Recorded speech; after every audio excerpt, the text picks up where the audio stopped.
Well, I think we had a better thumbnail last time. You look like you just knocking on death's door. Well, I was at that Well, you point. still are. I'm not doing so good. Your germs are. Sit just a little bit more. Yeah, just a little bit. Here, I'll put the microphone on your side. So, oh God, I'm gonna end up kicking. All right, yeah, you're first in. All right, Fubar. George Fubar is the first in with the thumbs up. All right. Oh Jesus, I can feel them. I can feel the virus actually coming across. It's don't worry, it's only a COVID-11. It's penetrating me, man. Oh man. Let's see. Not as Dean Brown, Mr. Will, made muscle unfinished project. George Bonnie, Marco Ciccarelli, James Feist, Jeremy R. Jeremy. Welcome all. Kurt Rocky Meyer says he blames brake fluid. It's all brake fluids. It is. Careful. Remember the last time we touched this wire Yeah, and the whole thing just went flying out? Yeah. Okay. Yes, we're back again. And better than ever. Okay. Well, Tony's better than ever. I've been better. Yeah, you're clearly dying. Oh, no, I'm not dying. I'm just slowly. It's the Kickendell. I like that name, man. The Kickendell. It's just like, I should call myself the Tony. The Tony. We should do it. What do you call it? You should call it the mozzarella. Isn't that what the mozzarella. Mozzarella. The mozzarella. That's me.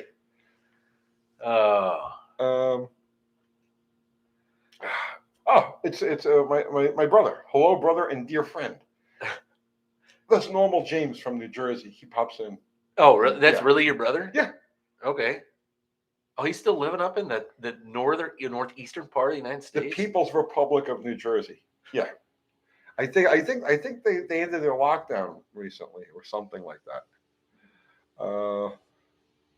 Mr. Will says the best part of Wednesday night is now. I agree. I love my Wednesday night. I like doing the tech talk. Yeah. I do. Yeah. Who's got a tech question? We haven't seen anything. You dragged yourself out of a deathbed. I did. Not only to come and infect me, but to spend time. Oh Jesus! I feel it around. I'm telling you, every time you do that, I feel that the virus is attacking me. Go AHRA. Yes. You know how much I have to put into this just to get out of bed in the morning? So dumb. Engine question of the night. Ever seen an O2 sensor showing a good, rich, lean sweep, but check the plugs and they are white like they are lean? There's something's wrong there. Something's out of balance. I would suspect that you got a bad O2 sensor. I mean, the plugs are telling you the actual tale of what's going on in the engine, and the O2 sensor is speculating. It's giving you its interpretation of what's going on inside the engine, but the plugs don't lie. I've had this before. Have you? I've had a bad mass air meter do this. And you got the range on the O2 sensor was correct, but the plugs it was showing that it was lean or fat, right? But you'd pull the plugs and it'd be just completely white like it had come out of the box. And you try to drive it and it just had no power, nothing going on whatsoever. But it was all the mass air meter. The mass air meter wasn't showing it wasn't giving you a check engine light. Right? Well, is it kicking though? Is it a mass air or is it an O2 or is it a map car? Oh yeah, is it speed density or is it mass air? Joel Woody, thank you, sir. Have you and Steve Dulcich ever worked with each other? Could you do a live chat with him? And why is Freiberg so annoying? Dulcich actually followed in my footsteps. Like when I left CSK and the whole Mopar thing back in the 80s, that's actually when Dulcich came in and started his career. But no, we've never worked together. We've never met. We've talked on the phone, but we've never actually met. And why is Freiberg so annoying? That's a question for the ages. I got to tell you, that's something that I think greater minds than our own would have to dive into something like that. I honestly don't know. I never really found him annoying until I started noticing on YouTube. It was like, if he wasn't the guy with the answer, he was mad. He was like the kid in class that couldn't answer the question. I know. And he's mad. Yeah, that's something that like Jung or Freud or somebody would have to really dig into. I'm looking at Marco Cicerelli had a question here that was interesting to me. What do you think about the LS head design? My opinion, they got their inspiration from Buick with the cathedral ports. And I'm saying it's from the 215. It is from the 215 Well, the 215 300. didn't have cathedral ports, but the later 3800 did. Right, with the 3800 though, remember we did the evolution of it. Yeah. It all became the 3800 later on. What Right. happened was it was the Buick Stage 2 V6 program. When they ran the Stage 2 V6, you could go buy Stage 2 V6 Buick parts over the counter at the Buick dealer, right? The GM dealer. You just go in there and throw them some part numbers. But you remember when that Stage 2 V6 program was running, they were running it in the lesser of the Winston Cup series, the Busch Grand National series. And they were running those V6s, and they were absolutely murderous. Well, what I believe has happened is GM didn't re-engineer the wheel. They took something that already worked, which was their Stage 2 V6 Buick that got pretty much canned by General Motors, and then re-evolved it into your LS series engine. That's what I think has happened. Kickendall says he doesn't have a mass air sensor, but he's got a map. It's a Jeep with a 2.5 Angry Scrolls of Doom. Oh, Yeah, if it's not mass air, then I would, and the plugs are white. I'm going to definitely, and the O2 sensor is saying everything's cool. I'm going to say it's going to be something in the O2 sensor. or vacuum leak. How's it running? Is it running okay? Okay, evidently we still have the other stream is still up. Huh. Yeah, I don't know what's going on with that, guys. We tried to shut it off. They changed YouTube like drastically for this live stuff. We couldn't get the chat on the other one, so we tried to shut it off, navigated away from it, and couldn't shut it off. So I deleted it, but evidently it's still going. I'm sorry, but I mean we got to rock with it. Dallas, Uncle Tony, last week I asked about the weak spark in my EFI Rover V8. Turned out to be bag magnetic pickup. Thanks for the help. You were right. Oh man, it's the one on that. There you go. Yeah. You know, Perfect. Hey man, a broken clock twice a day, right? Yep. Yep. Yeah. Anybody have an LT1 engine they want us to diagnose? The OptiSpark? Yes, it's an OptiSpark. It's probably bad.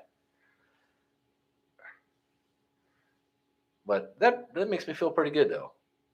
Okay. Coffee and Entenmann's. Oh, Entenmann's, yeah. You know, we got that. We have Publix here, so we've got Entenmann's here in Tennessee.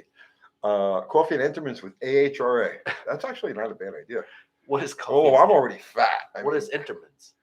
And it's a northern bakery. Oh, okay. It's just like everything they make is just delicious. You like coffee cake, like crumb style coffee I do, cake? yeah. Nothing is better than their coffee cake. Yeah, go to Publix and just get an Entenmann's coffee cake. Huh. The Kickendell says, doesn't seem to run too bad. Just installed the engine after a fresh rebuild and was doing the 1,500-mile run. Check, saw the plugs, didn't want to burn a hole in another piston.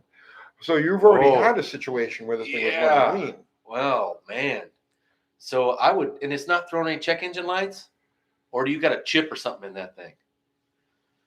I'm telling you, I'm gonna go with a bad O2 sensor. I'm wondering if it might be a bad fuel pressure regulator. Because I've seen them suckers stick. But usually you'll get like a check engine light for a fuel pressure regulator. If fuel pressure regulator sticks, right? Well, yeah, that would really only counter in hard acceleration. And then he's not really going with that. He's going, it's driving, and he's coming up with white plugs. He's got a dead lean condition. So, if it was a bad map sensor. Yeah, you're right. It'd have to be something like an O2, especially if it's not throwing a code. Yeah.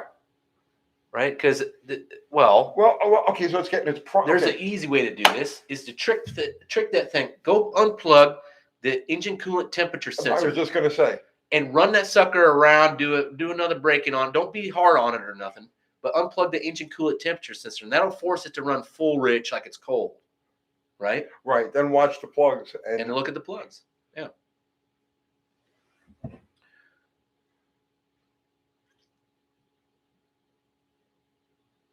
Raspberry strudel. I like apple strudel. I like everything German. Strudel. And schnitzel. Abel D says, Dallas, Uncle Tony, can you convince Fred from Dirt Every Day to install a slant 6 in his Land Rover Series 2A hybrid project? He's one. I'd like to meet him. He looks like he's a fun guy. Okay. The Kickendale, no check engine light, pre-OBD to OBD system Renix, running 15 psi in a regulator in the zone according to the factory service manual. Yeah. Okay. Hang on, Rude Mopar, 1 second. So the computer is taking its primary signal from the coolant temp sensor and from the map sensor, right? And it's getting a secondary signal from the oxygen sensor. The computer is balancing all of that to give you your mixture. All right. So if the map sensor was bad or out of range, if the map sensor was out of range, it should be throwing a code on that. If the coolant temp sensor was bad, you would know it because you wouldn't get a high and a low idle, right? Well, on the Jeep, does it high idle when it's cold? Yeah, it does. When it first starts, it has to. Okay. So I'm gonna say you got a bad O2 sensor. You know, I'm almost definitely, because it's using the coolant temp sensor. It's using the coolant temp sensor to set the overall parameter. Okay, so this is the overall operating condition of the motor. It's using the map sensor to give you throttle position. You know where the throttle position is. Okay, and it's giving you and it's using the O2 sensor for fine tuning. So I'm going to say it's either of those other two things went bad, you'd have a hard check engine light. If you had an O2 sensor, it was just like dirty or just not reading in the correct range, it's not going to throw a code, but it'll give you that lean condition as you're running.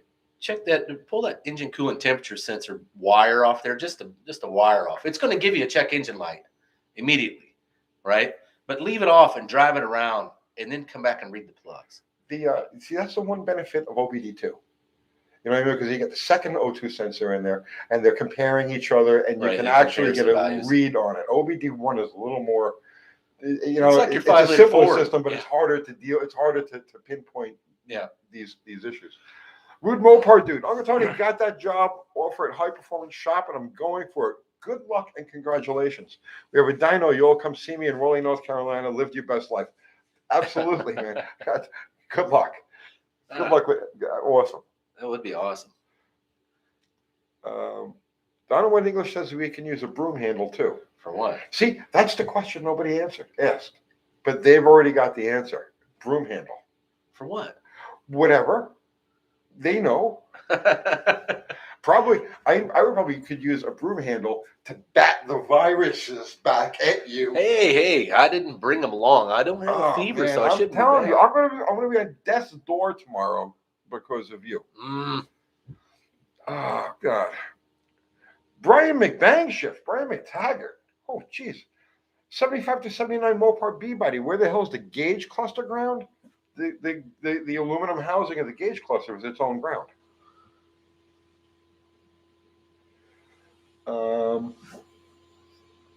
75 to 79 Mopar B body. Which one's the B body? I'm not a big Mopar guy. Is that the Coronet? Oh, Cordoba. Okay, that's a B body then. Yeah. Okay. Yeah, I always liked them cars actually. The Magnum. Bruce W. Put the word out. Richard Holdener needs a cam for a 360 Magnum, mild to medium. He says Magnum cams in shortage and can't get one. He can't get one ground. Does he want a performance one? Sounds like it. He should be able to just grab a core. I mean, he's Richard Holdener. I mean, he should be able to grab a core out of. I mean, he's got cam grinders all over the place there. He should be able to. He's at SoCal. Go down to. I'll tell you what. All right. So the best place I ever been, and if you're in Southern California and you need a cam, go to Schneider Cams. You can walk up right to their window. It's like an open air bar for camshafts. There you go. And you walk right up to the window and you order what you want right there. And I almost guarantee you those guys will probably be able to get it or have it. Oh, Kickendale, he sent a super chat. I'm sorry, I didn't see that. Sweet, I got an extra 202 cents from a box. Throw it in tomorrow and check it out. You're awesome, man. Thank you. It's Wrenchski. It's another friend of mine, Jay Wrenchski. That rebar hood top on Plan Z isn't a tad heavy for a lightweight car. It doesn't go with the car. I mean, you know what I mean? It's just holding the hood up. Look at this. Duke's Mopar Garage says, "What's going on, guys? Listening in while working on a Cat D6 dozer." Nice. I'm glad I'm not working on it. That's one of those times I would rather be sitting with a virus infested, body. Dallas. Yeah. I brought the virus. I'm working on a bulldozer. It's just like, but gosh, everything on a dozer is heavy. Everything. The funniest thing I ever heard was that that Burt Monroe, who was the world's fastest Indian motorcycle guy, right? Made the connecting rods on his motorcycle out of two axles from a dozer. He fashioned them himself. Burt Monroe makes all of the rest of us look like silly little schoolgirls. I know. You know what I mean? Yeah, we buy parts. Even Right. if we make them, we buy parts compared to Burt Monroe. Right. Seriously, we look like helpless. You know what I mean?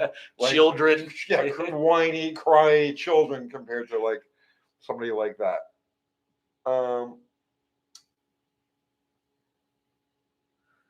Hello from Northeast Dragway. That's Fab Race Mod Repeat. That's Chris Cox. We're going to be out. We're leaving to come your way tomorrow. So hopefully I can bring this virus out there and infect you guys too. Yeah, I'll definitely spread that.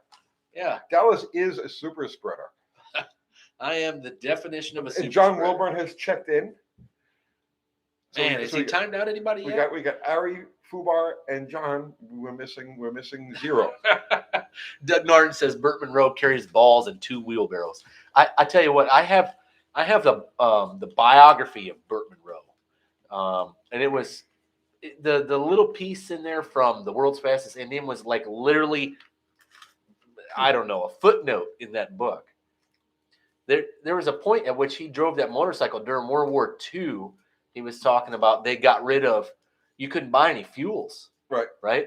So he was running the motorcycle off of coal, and he was delivering coal, and he fashioned his own little carburetor burner that he would light the coal in there, and the exhaust gas is what he'd run the motorcycle off of to deliver coal on a cart. Yeah. Genius, pure genius. Dalton Sweeney. What's happening, bro? Sweezy. I'm sorry, Dalton Sweezy. 1965 Cadillac, 429 stock with 600 CFM Holly Sniper. How do I make more horsepower and torque? The easiest way to do that would be to take the Holly Sniper off and get rid of it, and get yourself a carburetor far more suited to the needs of a 429 cubic inch motor. That one's too small. That's way too small. You need to make that thing work. You need like minimum 800 CFM Edelbrock, and 850 Holly is probably just about the perfect thing for that engine. But yeah, that Holly Sniper, not enough CFM, and it's just carburetor. You want to make power carburetor. Now, if you're just looking for drivability, you're looking to just cruise down the road, and you don't want to, you don't have to make any adjustments, and you want that whole, the cold start thing, and then there's nothing wrong with the Holly Sniper. I don't want people to just, I don't want people to think I'm just sitting here dissing out of hand the Holly Sniper or any other EFI system, because I'm not, right? So don't take that the wrong way. The question he asked was, how do we get more horsepower and torque? So the answer properly sized the carburetor. Right. The answer to get more horsepower and torque is a properly sized, properly jetted, calibrated carburetor. So yeah. Plus, I'm sure that Cadillac 429 is just like the 472 and 500. It's not the same motor, but all the GM stuff, if you're setting it at the initial timing specs that GM put out, take it up like 2 degrees and see what happens. You add like 2 degrees initial, and it's like always amazing. Shlomo McBoner says mice poop. Anytime, Dalton. Thank you, sir. Dime piece. With a name like that, are you a chick? I hope you're a chick. Or at least let my mental imagery think that you're, an actual dime piece. Evening, fellas. Thank you, sir. I've been binging on your timing vids today. Top dead center, stop and timing light on the way. Tired of guessing. Thanks for everything. Well, thank you. Thank you. That's what we're here for. Herb McCandless. Somebody asked about Herb McCandless. Equals Mr. 4-Speed. He's got did you know there's like a documentary on him right now? I think it's on YouTube. Matter of fact. Yeah, I've seen what do you call it? Promotions for it. Yeah. Brian Power, you get a lot of repeat questions. What is an answer you want to give to a question you haven't been asked yet? That's a good question. I think that's a great answer. That's a good question. 186,000 feet per second.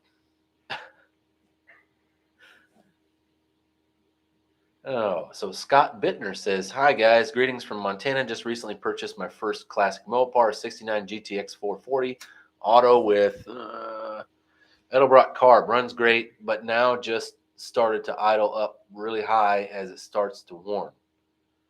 What was that now? He's got a 69 GTX with a 440 in it Right. and an Edelbrock carburetor. Okay. Runs great, but now just started to idle up really high as it starts to warm. Well, I mean, I wonder if the choke is sticking on that thing. Well, no, because it would start running really, really fat, right? okay. So there is an idle speed. There is a cold idle speed adjustment on that. It's not readily apparent, right? You actually have to open the throttle. See, our volume is barely moving. That's all right. Some guys are saying there's no volume. Oh, I don't know. Unfinished product, still no volume. There is a cold idle speed adjustment. You have to open the choke and open the throttle all the way, and then you'll see a screw underneath the bottom one, and it's very sensitive. Like a half a turn is like 100 RPM. So you may want to look for that fast idle or the cold idle screw and bring it down a little bit. Dada LeBreton saying that when he adds 2 degrees to his 389, it's hard to start and pinging when he's driving it, and that's usually the case that you're already high. Well, that's telling me that his centrifugal advance is stuck. Oh, and that could be too. Okay, so it's 389. If it has the stock distributor in it, as a regular GM distributor, or even an HEI for that matter, it doesn't matter. Take the cap off, okay, and you'll see you take the cap off, take the rotor off, and right directly under the rotor, you're going to see 2 advance weights, okay? And I will almost guarantee when you take that rotor off, you're going to see that they're rusty, okay? It's going to be like a fine powdery rust. Like a brown powder. Like a brown powder. And I'll almost guarantee those weights are stuck in the fully advanced position. And that's why when you give it just a little bit of advance, so let's say you see what I'm saying? So take that off and check those weights and lubricate them, clean everything up so that you get full advance, full open and close. And then that'll definitely decrease the sensitivity of your timing. Tom Muse says, "Does the coil work on DC and AC electricity?" Yes.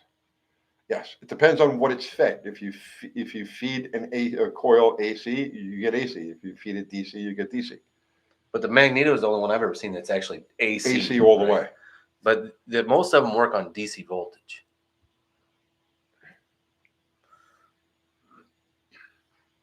Sometimes a small vacuum leak will make it idle fast. That's true. Yeah. Dada LeBreton, stock distributor, no rust, new cap wires. Stock distributor, no rust. Oh, and he gave it 2 degrees of timing, right? This is the same guy that gave it 2 degrees of timing and spark knocking? Yeah. But it's hard to start. But Dada, what's your total timing, right? In other words, like, okay, so at 3,000 RPM, right? What degrees do you have? How much timing is in there? Not idle, but what do you got total? Because that's what you want to go by there. Yeah, I was just saying add 2 degrees to GM's recommended initial timing setting. Normally they're like 4 or 6 or maybe even 8 degrees. Mm-hmm. If you add 2 degrees to that, you're looking at generally about 10. The Buicks, I always run them at 12 degrees initial, right? Which is way a no-no compared to the GM manual. But you can always add more. But what he's talking about is you're wanting to look at the overall entire timing curve. What do you have total, right? Don't forget to factor your vacuum advance in there as well. Is the timing light Z732 says is a timing light jumping around? Maybe it's a timing chain. Now here's a funny situation. A lot of times The stretch timing chain will give you advanced time. It depends on the configuration, but what will happen is at certain RPM, the slack on the timing chain will gather on the feed side, and when it does that, it's advancing When the you and I cam. talked about this, Yeah. there's actually a scientific theory behind that. Yeah, it's a phenomenon called bicycle chaining. And I actually just saw a magician. Recently saw was it a magician? No, it wasn't a magician. It was a guy on YouTube that goes by the name of Electro Boom. Have you seen this guy? No. Oh, maybe I have. He's got like 4 million subscribers. Electro Boom, and he has this thing where he pulls a chain out of a cup, like a beaded chain. You know what I'm talking Oh, about? I have seen it, and it's like on a ladder, and he pulled it down, and it was jumping up higher. Right. Okay. That's the same basic principle in effect that you'll get when a stretched timing chain advances the timing. So that's mass and inertia of the chain itself working together to. There's more mass and inertia to the chain than it takes to drive the gear. And so it'll all pile up. The slack will pile up on the driven side, and that will advance the cam timing. The cam timing and thus the ignition timing too.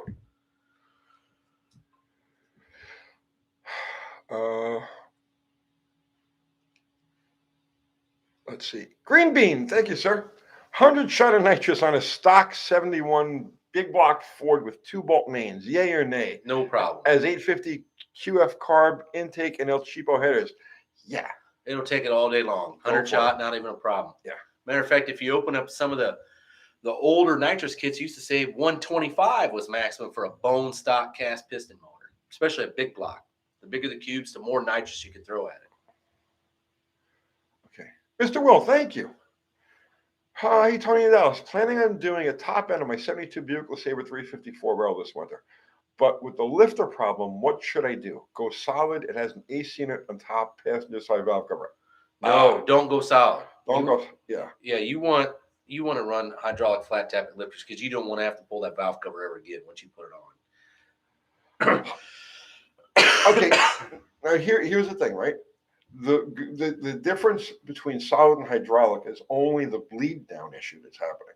There's also the cam wear issue that happens, and that's not going to matter whether it's solid or hydraulic. You're going to have the same, because that interface is going to be the same. What I would do if I was you, if an engine that I'm really limited to using it, I would be finding new old stock lifters.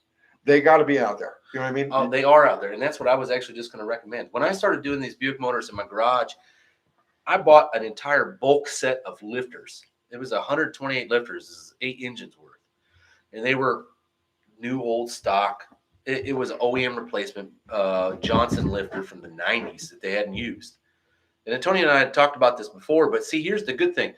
Buick and Olds kind of use their own lifter. Pontiac has its own lifter. Chevrolet has its own lifter. If you're a Chevrolet guy, you're going to kind of be sucking because the amount of turnover for lifters is pretty horrendous. Buick Olds guys, our lifters pretty much sit on the shelf quite a bit until one of us calls to get some lifters. I thought Pontiac and Chevy use the same lifter. They might. Whatever, their HT959, that's the part number for them. But I know Buick and Oldsmobile use the same lifter. But what I found is if you I bought mine on eBay. I bought the bulk set on eBay. And when we started having problems, I started looking around and what's the easiest way to do it? Lifters manufactured in 1995. Those are good quality. UT Dallas. What is the coolest accessory you think should come back? Example, a rear window louver cover, full width rear view mirror, anti-scratching wheel rods, etc. We talked about it last week. The Mopars had their turn signal on the fender. When you got optimal gas mileage, a light would come on in that little. I think he's talking about accessories. Oh, you mean like aftermarket stuff somebody puts on? Yeah. Oh man. I know what I would want. I would go buy a bunch of it. You're too young to remember this. They used to have a wire loom cover. So they have the plastic, the General Motor styles loom cover. It's that plastic sheathing. Okay. They used to sell this stuff that was chrome. Oh, that you would wrap around the wiring harnesses. Okay. Yeah, I like that. I mean, I remember back in the day, I'd look at that and I'd be like, right? Because it offended my primer, dog dish hubcap sensibilities. But now, like in the 21st century, when everything is ass, I want chrome wrapped wiring harnesses. Well, mine's a little odd, and I would go with a whole full blown turbonique setup. That would be. Oh, turbonique, yeah. Oh, yeah, absolutely. I would love that. Like, nobody has seen those in so long. You could show up at a street race and just murder people with a turbonique. But you might only get it done twice, maybe, before somebody would catch on that your 289 small block is making you run nines. So need metal Okay. here. Yeah, I know. I was just okay. Need metal. Why do rebuilds require a cam lift to break in, but OEMs don't? They don't run motors in a half hour in assembly line. Yes, they do. Or they did back in the day. They don't do it anymore because everything's rolling. They're all rollers. Right. But back in the day, they would do the initial start there at the factory, and they would do the break-in, and then from that point, they would move the car off to the delivery lot, where the transport. And they used to tell you, hey, don't beat on this car for 500 miles. You have to drive it gingerly. Because you can break in the cam like that, but you can't break in the rings like that. So that was normal operating procedure. The car would come off the assembly line and would go to the start area. They'd start it, check everything, make sure everything was working. There was no leaks or anything like that. All at the same time, they'd be breaking in the cam. And then they would move the car off onto the transporter area. That was normal. They don't do it anymore because everything is roller lifted today, and cam shafts require no braking at all. None whatsoever. Right. So Vince Rencher saying congratulate. He said hi from New Jersey and congratulations on 200,000. Did you hit 200,000 subscribers? We're close. I think we got like 450 to go. The footprint gas pedal. I have one of those sitting around. I don't know if I'm going to put it on yet, but I got one sitting on the shelf. The Miata. The Miata needs that footprint. You can't see it on the Miata. It's all buried.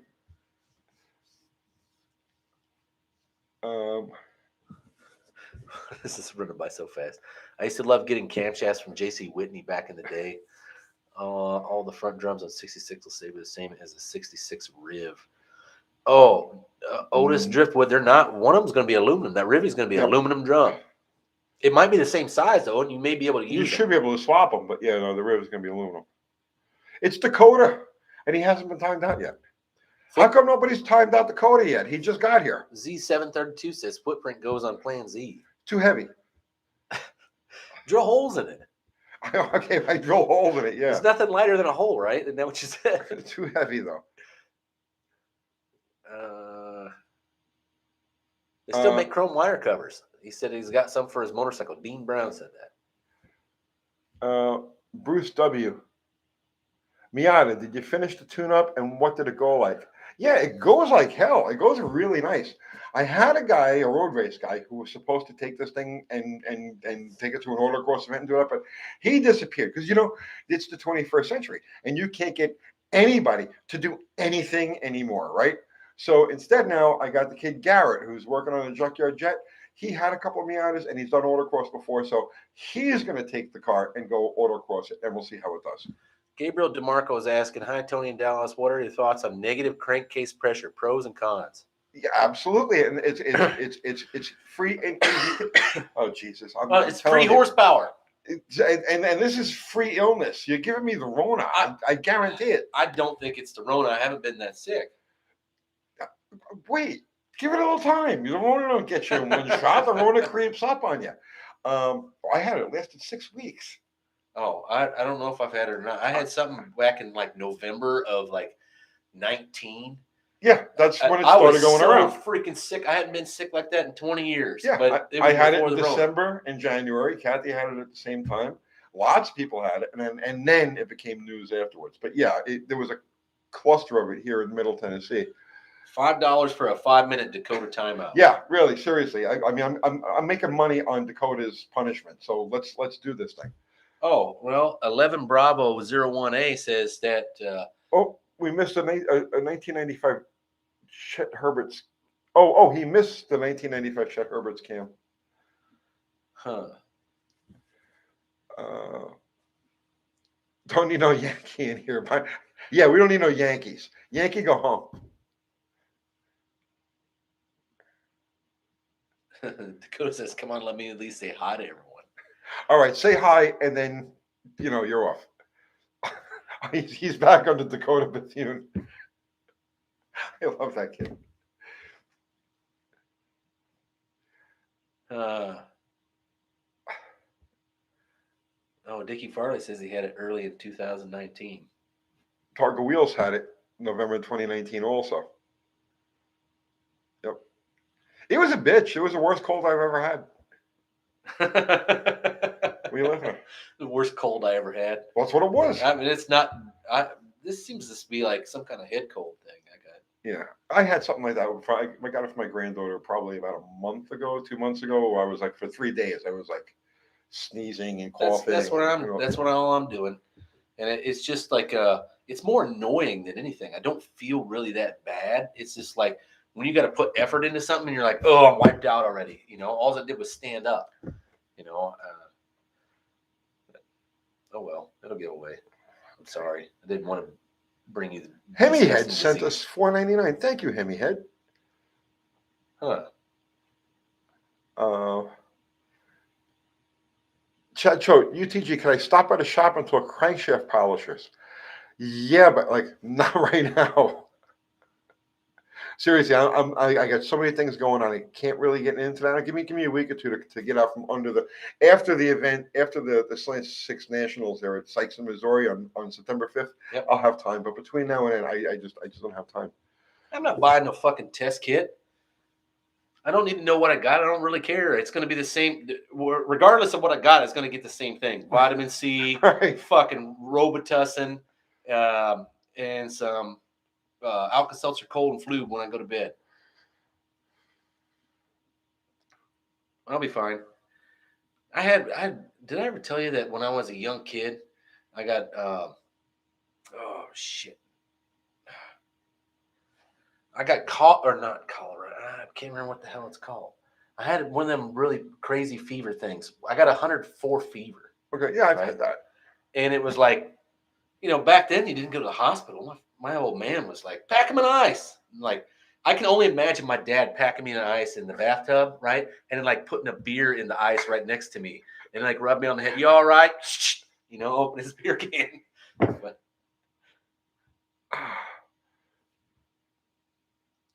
Plan Z, did you get the new slave cylinder, wheel cylinder on? Did you have time to test? No, I got here and I've been on the phone with people, and it was the afternoon.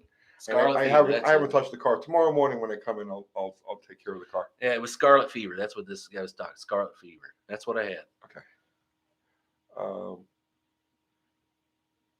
Unity Motorsports. It's Andy from Unity Motorsports. Grandpa, would you give me a rock and ride?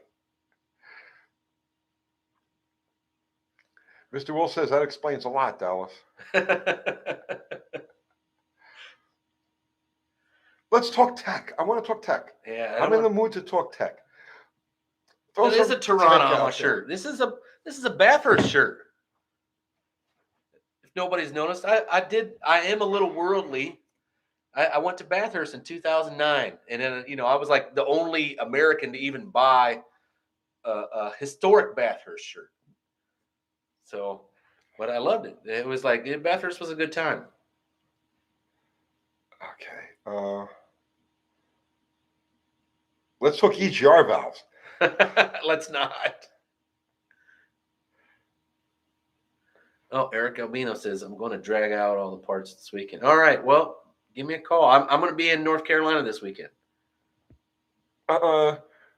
Danny Highland, Tony and Dallas, 1 to 10. How reliable are dual jet carbs? Exactly as reliable as a quadrijet, because that's what it is. It's the front two barrels of a quadrijet. It's the front half of a Q-jet. Yeah. And it's very reliable. They did make 1 billion of them for a reason. And they didn't even start out with that dual jet being the front half of the carburetor. That dual jet originally was, you had your 2GC 2-barrel, and it got replaced by the dual jet because the quadrijet was so freaking simple and reliable, and then they could share parts amongst the whole thing. Bruce W. Bottle Rocket, where are you at with it? Is it back together? I know you're got a lot on just after an update on projects. Yeah, no, I haven't touched it because we have so many things going on. I mean, like literally, aside from making videos, doing content. Remember, we got to spread the content around because not everybody is. The reason we got 200,000 subscribers is because we do so many different things. So I can't stay in one particular area. I got to move around. So between doing regular content and keeping the wheels turning that way, We've had some merch issues that we're dealing with, some setup issues. I had lighting issues. I had to change ballasts and all kinds of other stuff. It just keeps, there's just always something to be done. So, there's no reason for me to touch Bottle Rocket right now.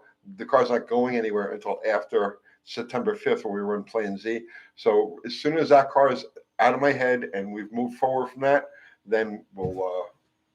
Ruckworts is asking, did the Buick make GS 455 convertibles or stage one? Yes, they made them both. Mm-hmm. Both out of that convertible platform. Dave Kuhn, thank you very much, sir. What kind of oil for these old motors? Viscosity, API rating? Oh, I just messed it all up.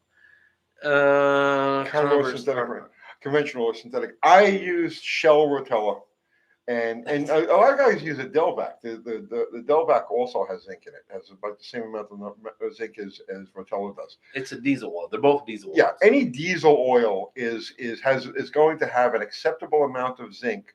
Then this is very, very important. Very important. Okay, it's going to have an acceptable amount of zinc for a stock flat tappet engine. Okay. If you've got a modified motor that has aggressive camshaft profile, that has aggressive valve springs, heavy valve springs, you turn in a lot of RPM, then there isn't enough zinc in the standard diesel oil to keep that happy. So at that point, you have to use a zinc additive or use an oil that's specifically formulated for that. Like Valvoline VR1, right? Which is crazy. It's like that's like $150 a quart, yeah. Right? Well, and so that's why I use the diesel. The diesel, I'm the same as you. I'm a Rotella T. I go between. It depends what I'm using it for, right? But I stick with, most of the time I'm with the 1540, and you can buy it at Walmart. That's what I like about it. You can just go in there and get a whole you get the best deal jug. at Walmart. Yeah, $20 here. I'm all part then. Thank you, sir. The dash wiring on my '66 Belvedere is now all sorted. Yes, had a bad oil pressure sending switch. Dallas, you're gonna kill me. Sorry. This is. You explain to these people why they have Uncle Tony is no longer right. Okay. Dash wiring on my '66 Belvedere is now also had a bad oil pressure sending switch replaced, and the oil pressure light gauge works.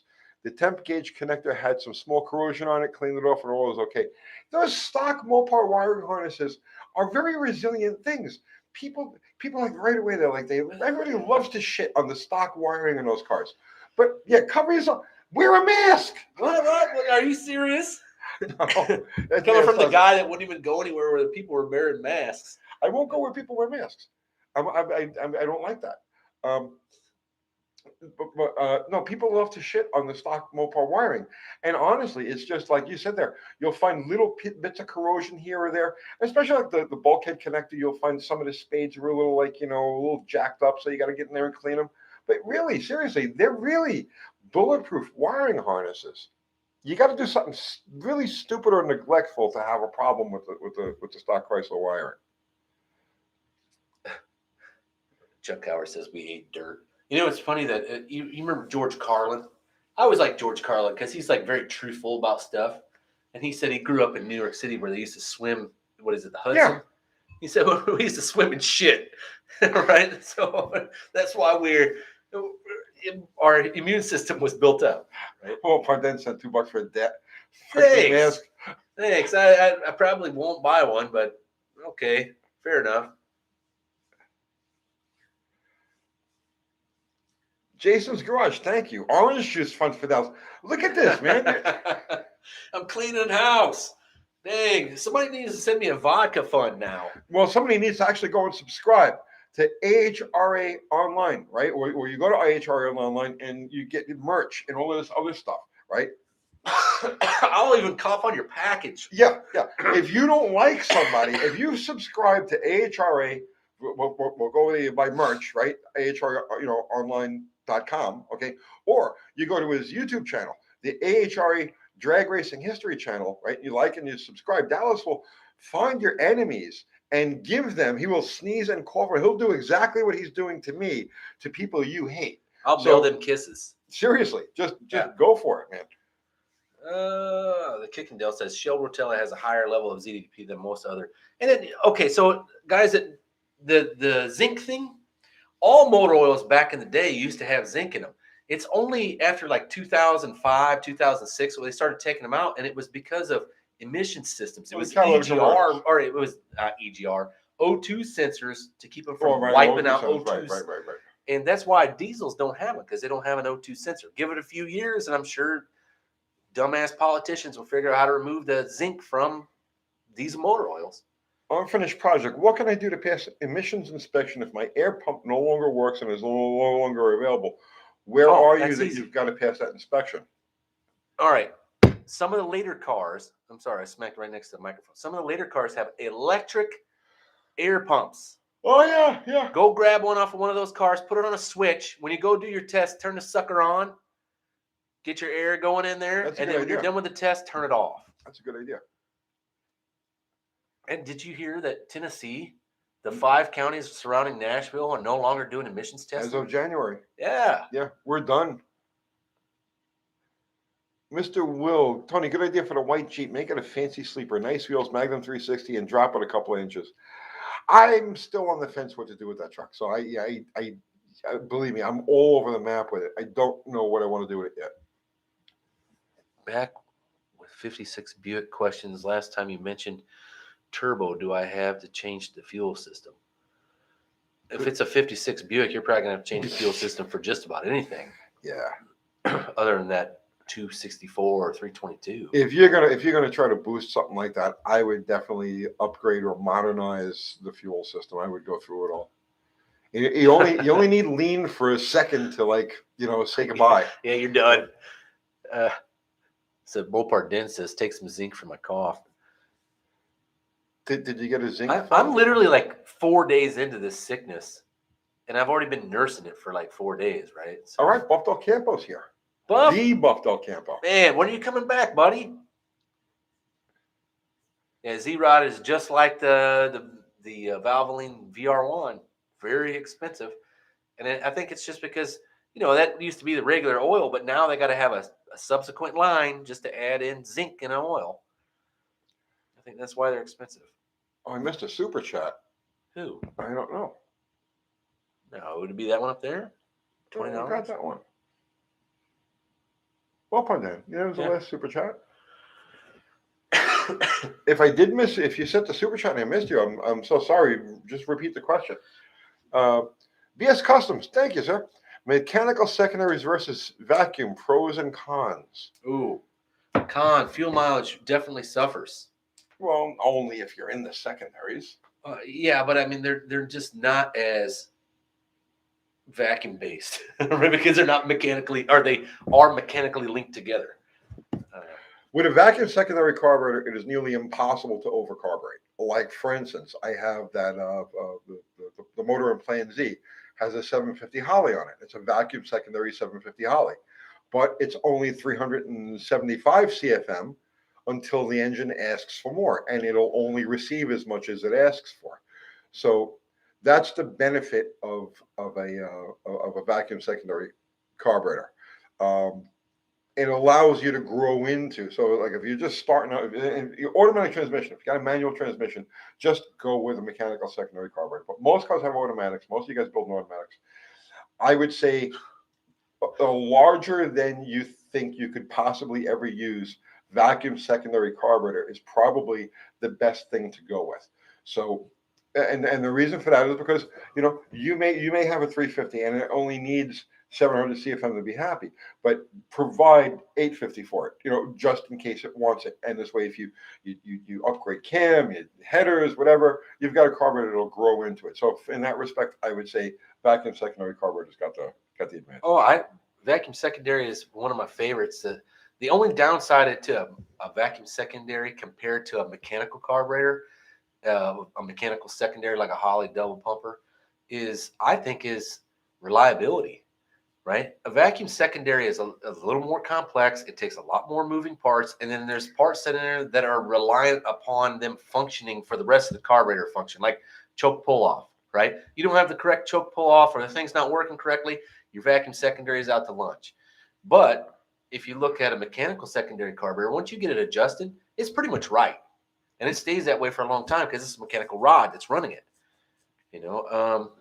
But I was thinking, here's an interesting thing that Dime Piece brings up, Yeah. exhaust talk. At what point does exhaust size make a difference other than sound, like 2 to 3 inch, or if so, when the size increase happens in the system to actually help performance? That is, we could have, when you're talking about exhaust systems, right? We could sit here for literally for the whole 2 hours and not cover all of the aspects of an exhaust system. Uh, so that, I mean, that's a really good question. Um, okay, you have diminishing returns with larger exhausts because of heat loss, right? Also, like for instance, a large diameter single exhaust is more efficient than a dual exhaust because there's less heat loss. Heat is the lubricant of exhaust. Okay, you have less heat loss and there's less resistance because there's less surface area that the tubing that the exhaust has to travel down. So a large diameter single exhaust is more efficient than a moderately sized dual exhaust. Your biggest problem you run into diminishing returns that you don't have enough velocity from the engine. So let's just say you're running a 350 cubic inch engine at like 6,000 RPM, right? And you've got a 3.5 inch exhaust, right, going all the way to the back. Well, that exhaust is dead halfway down the pipe. The pipes are cold back there. There's all sorts of resistance. And so at certain points, that exhaust is going to start to back up, right? It becomes a restriction. So like there's a whole science to exhaust. It's John not, Llewellyn brings up the coolest point here. Warren Johnson says books could be written about what is not yet known about exhaust. yeah, John Wilburn is exactly right. And so is And it's all like situational. It's all situational for exhaust. yeah. Have you the biggest thing? Okay, so I remember it used to be headers. Oh, headers are such a big improvement, right? You put headers on a car, and here's where it becomes situational. Okay, you gain 15 horsepower. You gain 1 mile per gallon. You're changing freaking header gaskets every 12 minutes because they blow out all the time, right? Is it really worth the trade-off? Or your exhaust is, say you have less ground clearance now. There's all kinds of things, but yeah, I mean, that's just the little things. Is the performance gain really there? I remember stepped headers was a thing in like the early 2000s. Remember, guys were getting stepped headers made, custom made stepped headers. Tri-wise was a big deal for a while. And you don't hear about any of them anymore, really.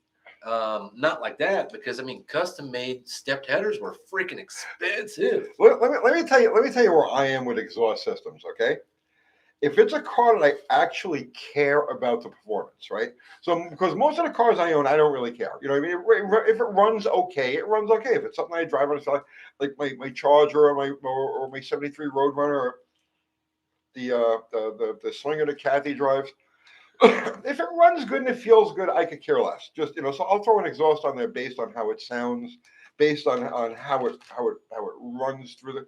But if I really care about performance, I don't use an exhaust at all. I don't want to deal with it.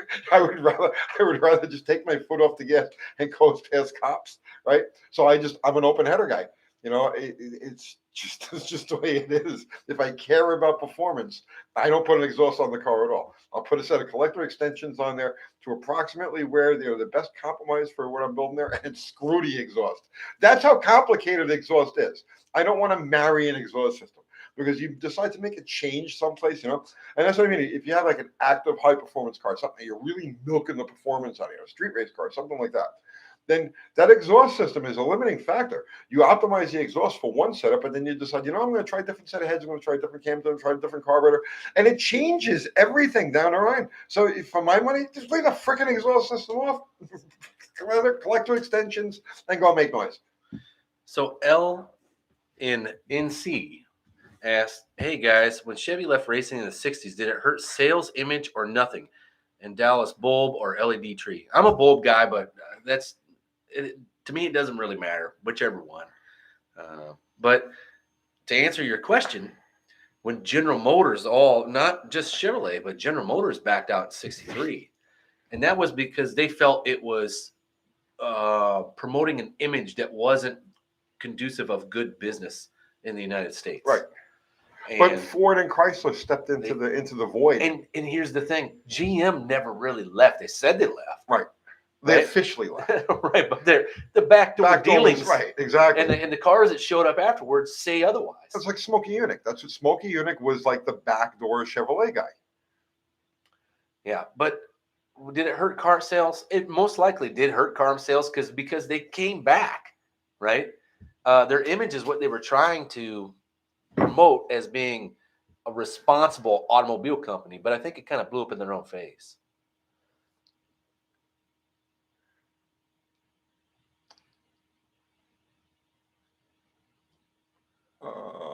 Let's see, Flowmaster or MagnaFlow? I don't know. Whatever's not made cheaply in Chinese. I know Flowmaster was good for a long time, and then one day I saw they had a made in China sticker on them, so I don't know anymore. Roy Friendship, you see a cop and roll past with the clutch in. You just described my childhood. Tom Muse. Dallas, you didn't watch my video, did you? No, I haven't seen a video from Tom Muse. Where was this video? Oh, he's done a few of them, but I don't know which one he's referring to. Me neither. Zero saying Jim Hall, Can-Am cars, Vet Motors, anyone? Yeah. Oh, there was a lot of factory involvement. Oh, I mean, think about it. They pulled out in 63 would have been the first year they pulled out, right? What was available in 63? Well, I'll tell you. Didn't the W427 Mystery Motors come out in 63, right? The following year, didn't the Big Block Chevrolet come out? So, I mean, they didn't completely pull out of racing. Well, they didn't pull out of high performance. They pulled out of factory racing programs, officially backing racers. Right, but they were still right there in NASCAR, right? They were still right there. Yeah, but not as a factory effort. And you go to 1964, there were no factory Chevrolet or factory GM. There were lots of independents that were running. I know there was a lot of them that were independent, especially the Pontiac racers, the ones that got hurt the most, right? See, Cherry Bomb M80 mufflers on my Poison. I throw it's like okay, so if I'm going to take, like, my Blue Roadrunner has a pair of header mufflers on it, which I don't kill performance, but I use them on there only because if I'm going to use the car, they come right off. You know what I mean? I don't have to carry the weight of an exhaust. I don't have to worry about the restrictions. So, if I'm going to go for a cruise, I'll just throw those on and go for a cruiser. All my stuff is like pretty much the older I've gotten, the more quiet I like it. When I go down the road, I don't like it rattling my brain. But I also put, like, get ready for this, guys. I put 5,000 miles a month on shitbox old stuff, right? So that's like a lot. Arthur Fiedler. Can a 3 on the floor be enough for drag racing if mile-an-hour speed crossing line is only 89 miles an hour?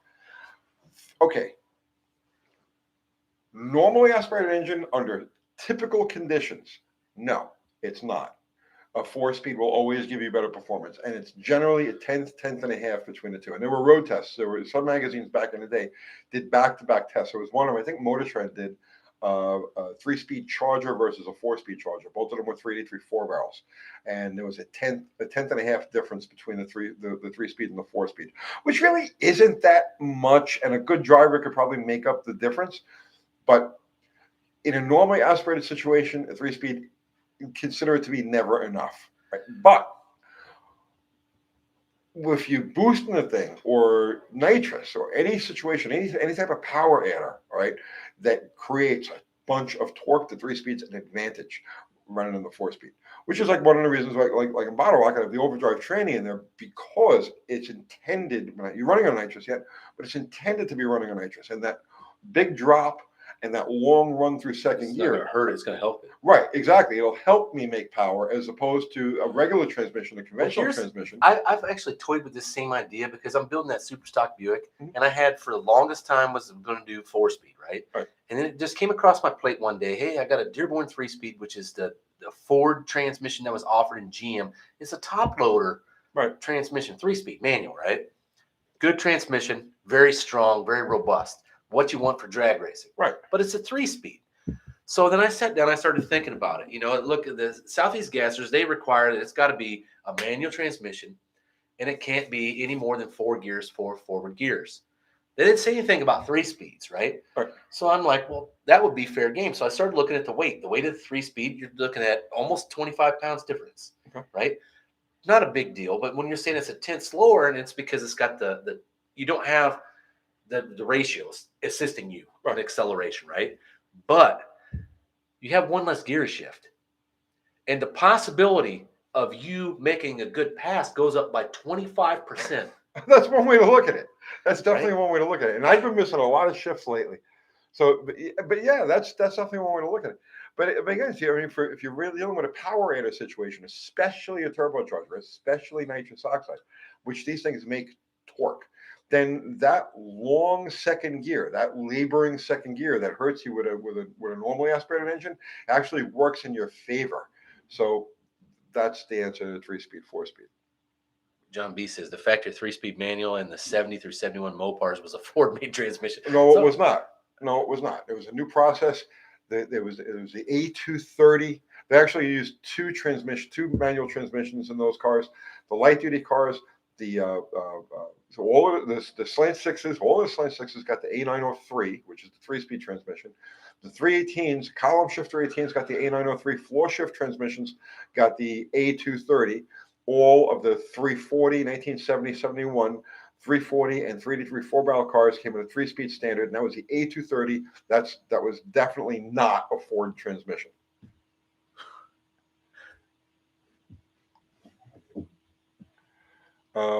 Dean Stevenson, the first to second shift is dogleg on a 3-speed unless you got a straight through shifter. When I've messed with high performance 3-speed transmissions, I've always cut a diagonal slot. You know, if you take the shifter apart and you see the way they well, it's backwards too, right?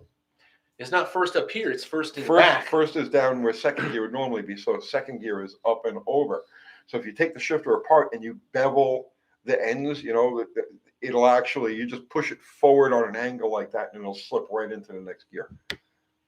Now, I did use one of those A230s behind a 426, have a strong 426 Hemi in a street race Challenger. This is like 40 years ago, right? And it held up. It held because we were blowing up 4 speeds. I mean, we were just out of 4 speeds, and we needed to mess around with the car. So we stuck a 3-speed in it just for shits and giggles, and it held up just fine. Okay, so Mopar Man 78 saying, Dallas, Tony, once I get my 360 built with the 998 racing automatic with ratchet shifter and my Dart and get to the strip, do I start in first or drive to take off? Is it a reverse manual valve body? What was it? What was the question again?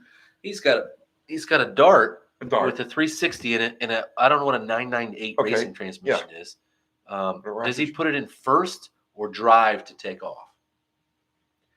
If it's reverse manual valve body, you don't have a choice but to leave it in first. But if you're trying to get a time out of it, is a 998, is that a small block? It's an overdrive.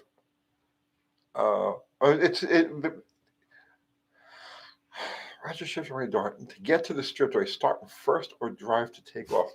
If it's got a regular manual valve body, just drive it in regular drive. If it's got a manual valve body, obviously you got to start off in first. But I mean, either way, you do have the kickdown linkage hooked up, correct? Yeah, I'm thinking it doesn't sound like it's a manual valve body. I just leave it in drive and beat on it. And then does it have a detent cable on there that you can adjust? Yeah. I would adjust that detent cable. Well, no, it's not a cable. It's actually a linkage. Okay. I would adjust that linkage until that thing shifts at whatever your optimal RPM is at.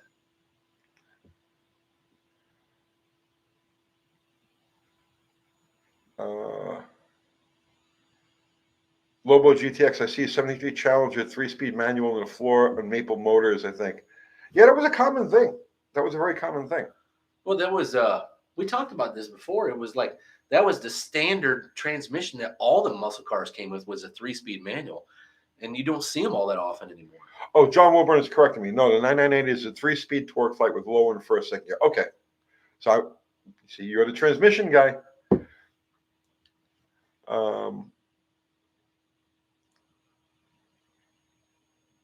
Let's see.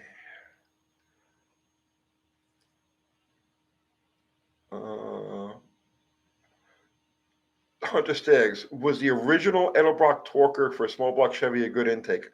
All Edelbrock Torquers are good intakes. It's one of the best intakes, one of the best overall performance intakes. I like how they were like the carburetor was twisted on there. That was the Tarantula.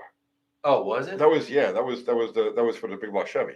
Oh, That was it was Edelbrock, the Tarantula. I thought that was so neat looking. Yeah. Yeah, well, I think they're single planes, right? Yeah. Torquer 2s.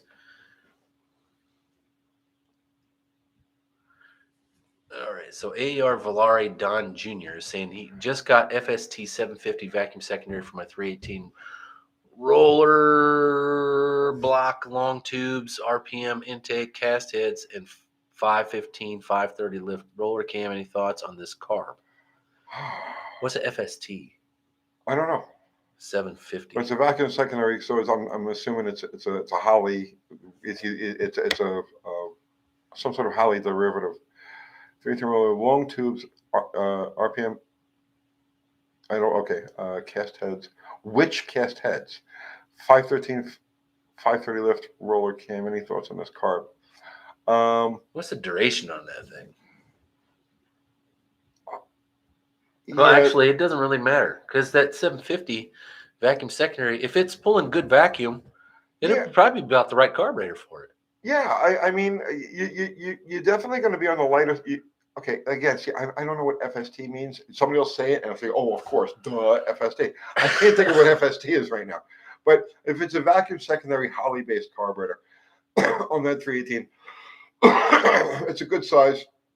You're probably going to have to tune it to the lighter end of the string because it just that engine just doesn't create. There just isn't enough atmosphere passing through the 318 to operate the vacuum secondary the way it wants to be operated. So tuning the secondary opening point, get it open quicker, right, is going to be a big deal with that. But yeah, it's fine. Sounds good.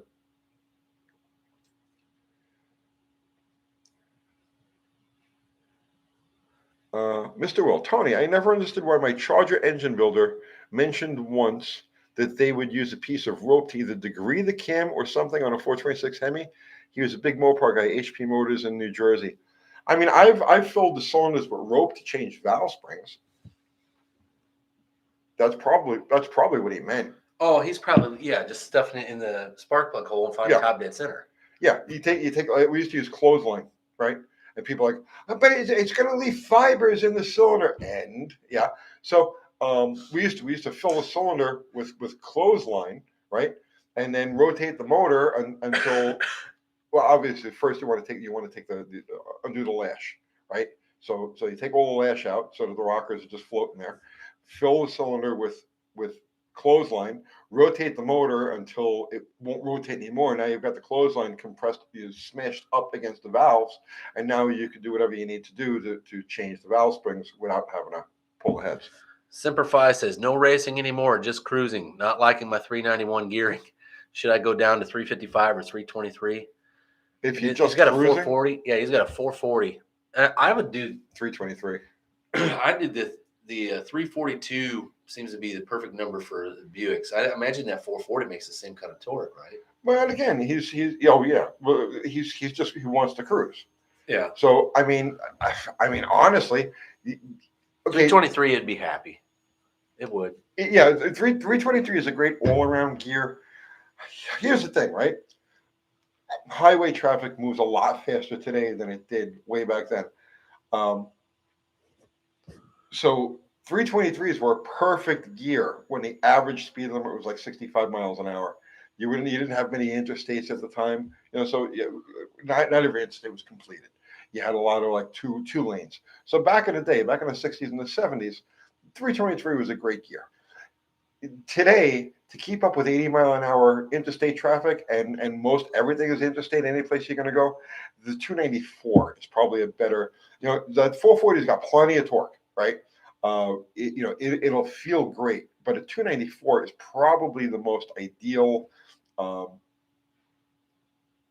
around thing gear for that. ratio. Yeah. So it's a compromise. Yeah. If you're just cruising local town, you're not leaving town, then I would go with 323s. So Mopar Man 78 says Tony Dallas it is set up like a full manual valve body, but it still retains the kickdown linkage. Well, So that doesn't make any sense. I don't know either. I'm assuming that it probably, let's just say if it's a manual valve body that you have to shift it, it won't shift any other way.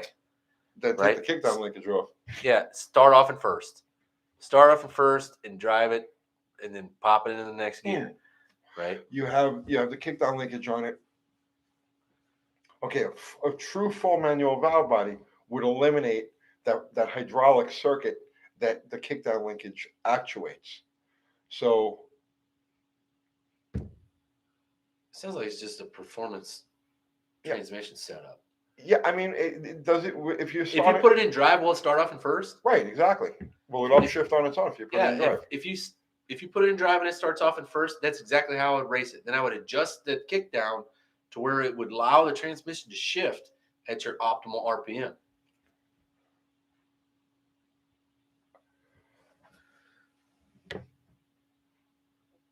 And Danny Boyd says 308s in my Fox 5 liter is a little too tall. Of course it is. It's a 302 Ford. Like the only torque it ever saw was any other vehicle going down the road, because they just make no beans down low. But that 440 that guy had, it's going to be pretty healthy. Devil plays best. Tell me why you hate the Ram Charger. I never said I hate the Ram Charger. It's just not for me. It's too big. It's too heavy. It's unnecessarily heavy. It's unnecessarily big. Did you say it's just it also is not a pleasure to drive because it rides rough and it steers rough? And it's a truck. You know what I mean? Right, with a short wheelbase, making it even worse. Yeah. So now, okay, so like I have that XJ, right? It's 4x4 XJ, and yeah, it's lifted, it's big and everything, but it's not something I'm going to drive every day. It's something to go play around in the woods. The Ram Charger is way too heavy to do what the Cherokee would do. As far as like driving it around on the street, to me, the perfect size vehicle is like an early S10. So like the Ram Charger is just way, way huger in every way than I want anything that I drive to be. You like big vehicles. I do, but I don't like big trucks. Four-wheel drive trucks, I don't. They don't ride well at all. Well, you get that big Suburban. You know what I mean? It is two-wheel drive, though. But I like the Suburban. The Suburban rides okay. But it's 3/4 ton, so it's a little stiff. But it does tow all right. Jeep is a station wagon, not a truck. That's exactly right. It's a sport wagon. That's how they advertise it. They never called it it's neither a car nor a truck nor a station wagon. It's a Jeep. It's a Jeep sport wagon. That's what they call them. But again, like I said, I have an aversion to overly large trucks. You know, I like so like, you know, if it fits a purpose, you know, I need a big truck to do a purpose, then yeah, by all means, right? Like my Wrecker, you know, it's essentially a Ram Charger size. It's a Ram Charger cab and everything else. For its purpose, it's perfect. But for me, the Ram Charger is just too damn friggin' big.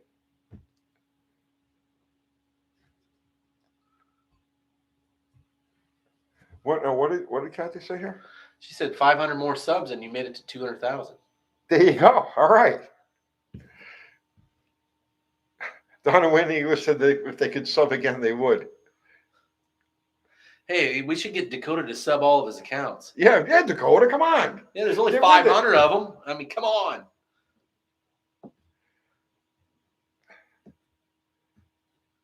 Unfinished Project is saying, are you ever going back to Fleener so we can check out the vet? Yeah, I got to get a hold of Richard. We're both very busy people. You know what I mean? I love Richard. He's a great guy. I really like spending time with him, but I haven't talked to him. And honestly, it's like an avoidance. I'll tell you what, I'm going to be perfectly honest with you. It's like an avoidance. I have this avoidance of contacting him because I know as soon as I start talking to him, he's going to suck me right into his world again, and I'm going to lose track of all of the stuff that I got going on over here. So that's really, honestly, that's why I haven't gotten a hold of him yet, because I know, hey, Richard, what's going on? Oh, you got to see what I got now. Oh, jeez, here we go again. So, yeah, no, Richard is a great guy. I'm looking forward to getting together with him again. Richard, if you're watching this, man, you know, give me a couple of weeks and give me a ring, right? Brian Rose, do you still have plans on doing some Jeep 4.0 videos? You have no idea. you're going to get sick of Jeep 4.0 stuff in the pretty foreseeable future. I plan on doing a lot of Jeep things. Maybe not necessarily on this channel, but I would like to start a separate channel just to cover Jeeps. What became of the Jeep junkyard? It's no longer a Jeep junkyard. I'm sure of that. I'm not sure. I haven't talked to him. I really, Tony, he was laughing too because the first day that he did that video, I came in here and was like, hey, did they have any 68 through 70 with a Buick 350 in it? He was like, Yep. Yeah, I was eyeballing one for you right up front. Like, damn it. Just what I need, another project, right? GM, Tony, what are your thoughts on air shocks? I've been hearing they're okay, or they are death on old Mopars. What are your thoughts? There's two reasons to use air shocks. One is their intended purpose, which is as a load leveler. So if you put a trailer with a lot of ton weight on it, or you got your trunk filled with stuff and 6 people in the car and the back of the car is sagging, you throw a couple of pounds of air and it brings the car up and it levels out the ride. That is what air shocks are for. The intended purpose. Yeah, that's the intended purpose. And for that, no, they're perfect, right? There is no better system than air shocks. For a drag racing application, a single air shock on the right side can be used to preload weight. You can jack weight, you can tune weight on the car by adding and taking away, on the right side, only the right rear. You don't want to have them on both sides. Or if you do put them on both sides, you have to run individual airlines. And you want to have just enough air to compensate for body roll when the car leaves. You don't need more. Right. Yes. Right. It's not so much body roll; it's axle lift. You want to keep the axle and the body level. Right, level. So for that purpose, again, perfect. There's very few things found in nature that'll do a better job than that. But if you use an air shocks to alter the ride height of the vehicle, and this isn't just Mopars, this is anything, then just stop. Just stop. Don't do that. That's not what they're intended for. And the reason for that, everybody's like, well, why? Why is it so bad to do? And nobody ever gives a reason. The reason is because the shock mounting point is not intended to support the weight of the car. The spring is supposed to support the weight of the car, and the shock is supposed to just dampen things. And the spring has like 20 times the surface area of that shock. Right. Which has just a little bolt holding it. Exactly.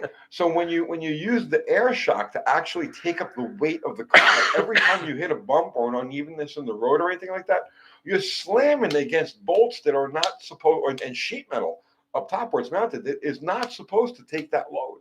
So yeah, that will kill your car. Is that a good answer? Did I answer that? No, that's correct. I remember, man, in the late 80s, early 90s, when I was first hitting the cruise, oh man, it was still cool to have air shocks on stuff. And you'd see it jacked up to the moon. You're like, God dang. Well, then you wouldn't see that car back for a couple of weeks, right? Oh, what happened? Oh, my floor is all fucked up. Right. Like, oh, yeah, what happened? Air shocks. Okay.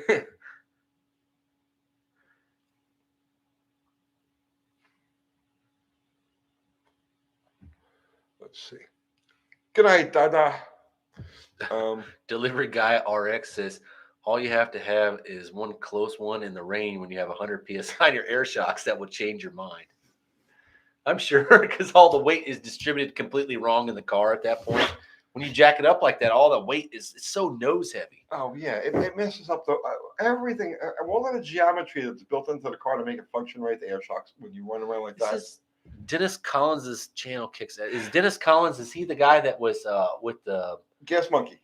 He was he was the Jeep guy, right? Dennis's or whatever his name's friend. Richard Rollins. Richard Rollins' friend. You are right about that.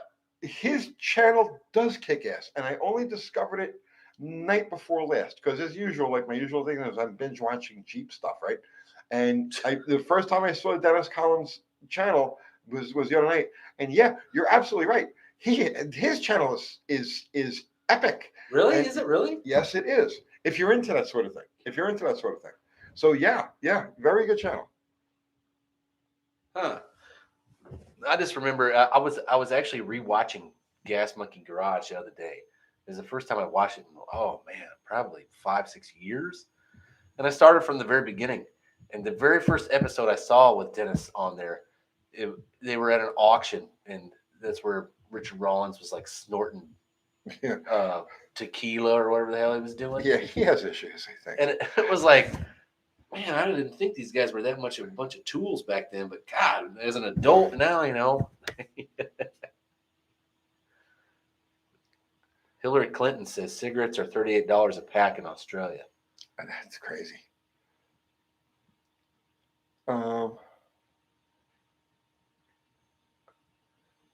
Let's see, 60 Object Fiedler, 67 382 barrel. I took the iron manifold off and put on a DP4B, which is, for those who aren't familiar, that's just dual plane 4-barrel. Leaks vacuum at the head, but didn't want the iron. Leaks vacuum at the head, but didn't with the iron. So double up on the gaskets. Well, no, you got a valley pan gasket on that. You could, gaskets plus goo. And this is why you remember me asking you one time about valley cover gaskets, because the Buicks are all valley cover, right? And you buy a new one and it says put vacuum or put RTV around the vacuum or around the runners of the intake and the head side. Yeah. So that you do not get a vacuum leak around that thing. And I've reused those valley gaskets a couple of times. I've reused valley gaskets on Mopar engines like countless times, right? The same one over and over and over again. And there's never, I never have a problem. I don't like the idea of using when sealing an intake manifold, the only place I'll use silicone is in the corners and around water. Because the air and fuel that pass, it deteriorates the silicone. If you ever feel the difference between silicone you put, it enters like an intake, as opposed to what's around water, it has a different consistency. I don't like the idea of the silicone being able to get sucked out of the gap. You can use like a gasket shellac might be enough. Right, like the old Indian head stuff. I just put a thin coat where you can just see it. Like I just put it on my finger and I rub it around there. It looks like, well, if it's a thin enough coat. But the thing is, if it's a big enough gap that he's actually sensing a vacuum leak, I don't think there's enough to make that silicone. Like the silicone is a good backup plan, but if you've got a gap, that silicone is not long for this world. It's going to get sucked through that gap. A defect. Does that make any sense? If there's no defect, the silicone is going to be good, right? It's an added layer. But if you've got an actual defect where there's a gap, the silicone isn't strong enough to hold its weight. Picture this now, right? You got some silicone filling in a gap, okay? And you're driving along at 80 miles an hour, right? And you take your foot off the gas. The vacuum spikes fucking crazy. Right. That's not going to tug on the silicone and eventually break itself loose. I have no idea. I've never had a problem with it. Because you're probably not doing anything with a gap. Oh, no, I'm not. And this guy's saying, Jay Malone saying a warped intake. I'd go on a limb and I would say get a straight edge. Just get a decent straight edge and put it on both sides of that intake manifold and then see if you can run a feeler gauge under any part of that. Right? Yeah. But I mean, a moderately warped intake, bolting it down. We'll straighten that out. Yeah, especially after it gets some heat. I would try some Indian head gasket shellac and coat the surfaces with that, because that stuff won't get sucked through.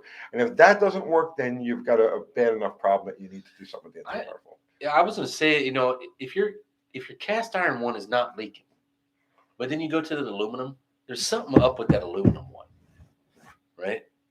And that aluminum one, it can be built up with like other stuff, like epoxies.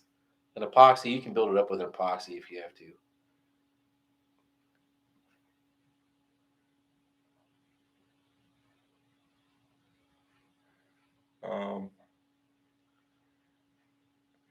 The best silicone I've come across, the best RTV? Huh. This black stuff that they sell over at Harbor Freight. Oh, really? It's cheap. It's like $4 a tube. Okay? I needed some in a pinch. right? I was blasting through Harbor Freight, and I was like, I just grabbed the tube of it, and I was like, well, I just need it for a little thing, right? Well, it turns out it goes on. It has a very I'll explain it to you. It's like it has a lot of smearability, very easy to fucking to smear, and it vulcanizes like fucking hardcore. It's excellent stuff. I went back and I bought like 5 tubes of it. So I got it all over the place now. So I've always got it. I always used that.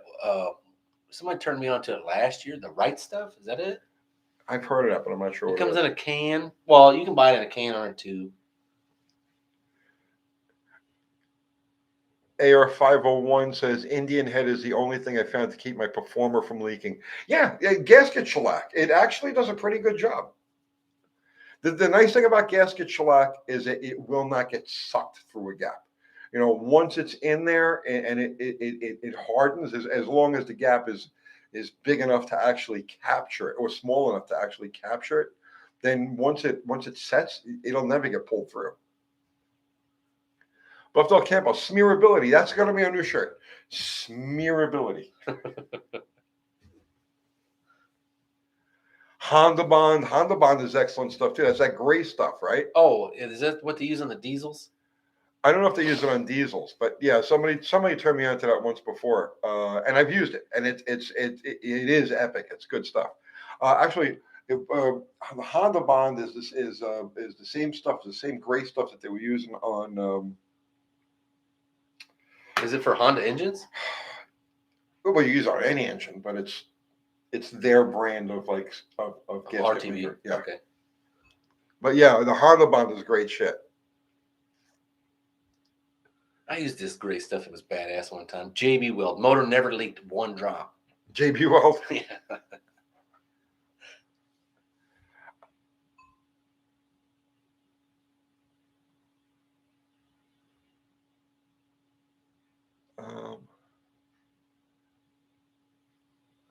I can't read it. You read. Okay. Let's see here.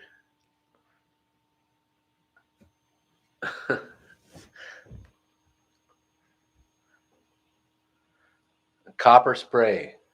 Yeah. Enough said, right? Well, copper coat. Oh, all right. Head gaskets. Yeah. Here's the reason you don't use copper coat as a sealer. Copper coat is not a sealer. Copper coat is a grip. Okay. Because gaskets under high pressure, high stress situations, high movement situations, gaskets want to move, and when the gaskets move, it weakens, and that's where you start to get a leakage problem. Copper coat is to keep the gasket in place, right? That's the purpose of copper coat. So don't use that as any type of sealer. So Joe K says sounds like something Project Farm needs to test RTV. Which would be probably a pretty kick-ass episode. Yeah, I have far too much ADD to be testing stuff like that. But yeah, Permatex Ultra is fantastic for pans. I've steered away from all that. I went to that right stuff, and that's all I use now anymore. I try not to use any gasket seal at all. The habit I got into with the nitro cars was 3M yellow weather stripping adhesive, because we'd use that.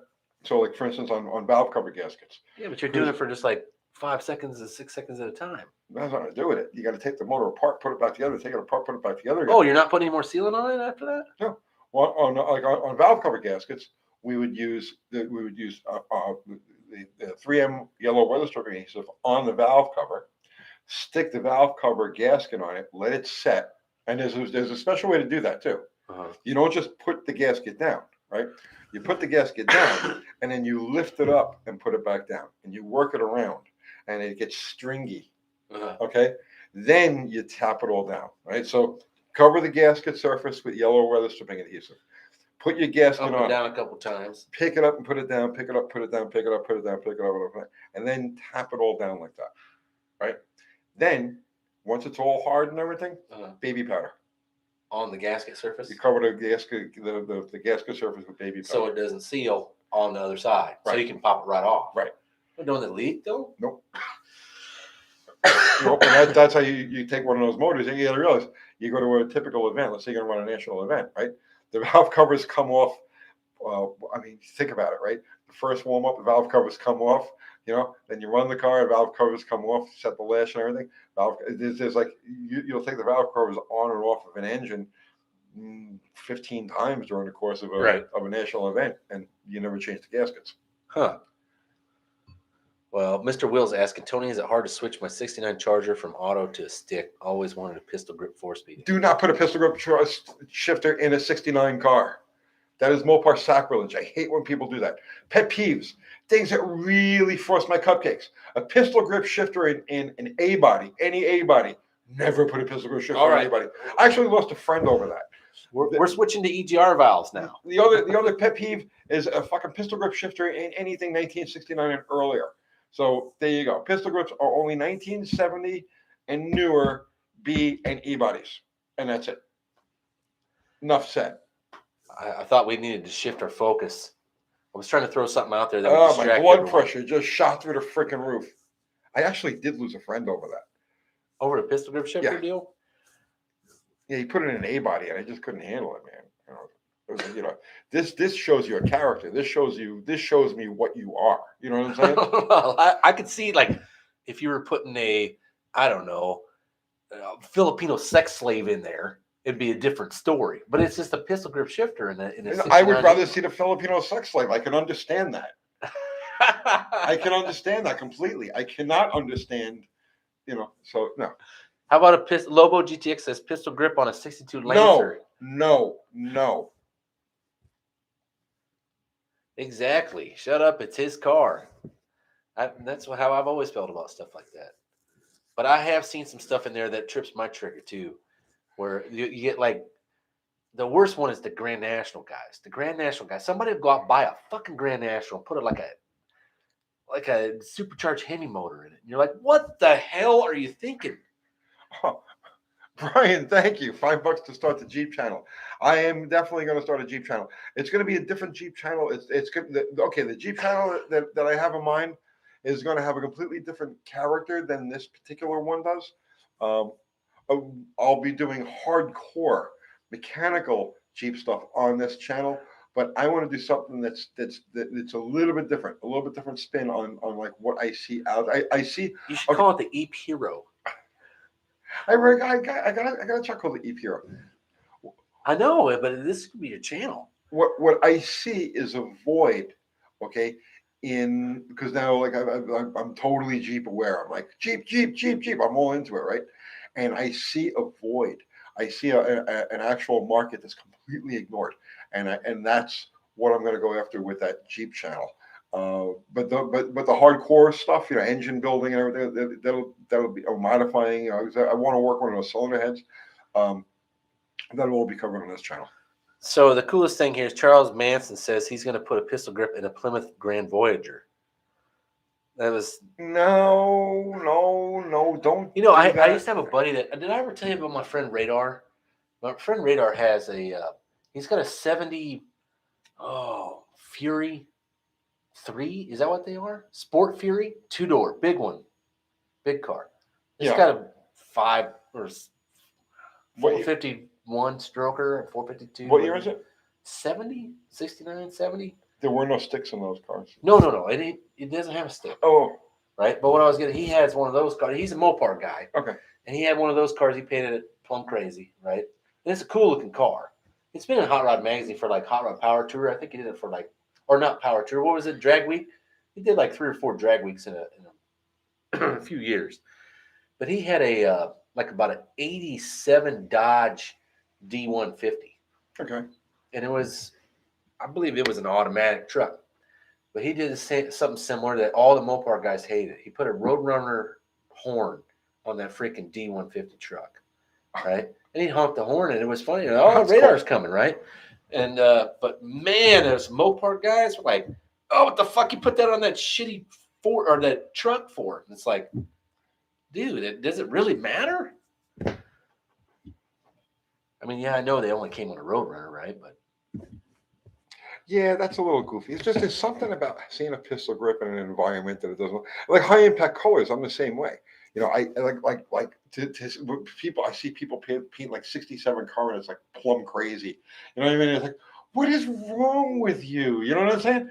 What is wrong with you? Can you not see that the body lines of that car are rejecting that color, right? The body lines of that car are saying, why did you do this to me? I don't belong in this color. I look stupid in this freaking color. You have to put me on something with curves. Go take your color and put it on a car that was actually designed to have that color on it. Poisonous Python brings up a good point. This is some weird energy tonight. Is it? Maybe it's because I'm sick. Maybe it's because we're getting sidetracked. Possibly. Maybe you're sick now, and that's what's causing all of this chaos. Yeah, it's exactly your illness, your viral thing. My viral vibe.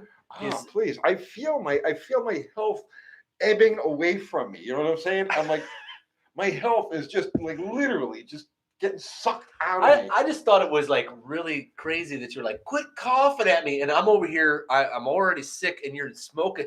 And like, quit coughing at me. Like, oh, okay. This is totally the opposite of what you see in society normally today. Dan Evans, my buddy has a 63 Pontiac wagon, 409 4-speed, 3-speed box, 2 gear shifters. Coolest car. That sounds pretty cool. Why does he have 2 gear shifters? Why is it 409? 3-speed gearbox. Oh, okay. So, I've seen people do that. Where they'll have 2 sticks. One will be for first and reverse, and the other one is for.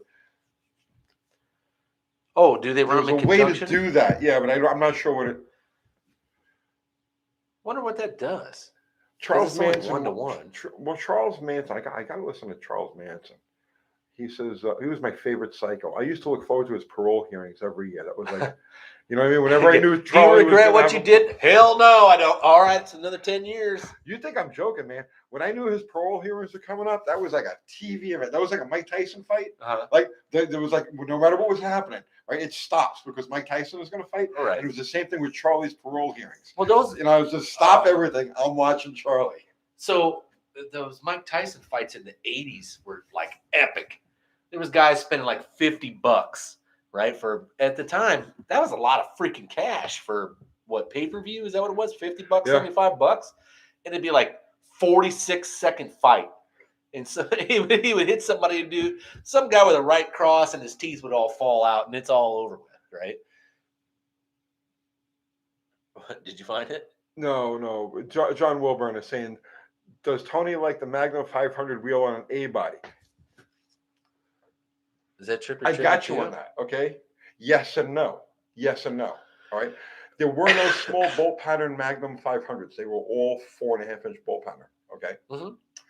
But in 1973, disc brake A bodies went to the big bolt pattern, and you could actually order road wheels, Magnum 500s on those cars. So yes and no. 73 Dart? Yeah, Magnum 500s are cool on an A. Actually, I like the way they look on a 70 on an A body, 73 and up. When I see them on an earlier A body, I get not good. Yeah, not good.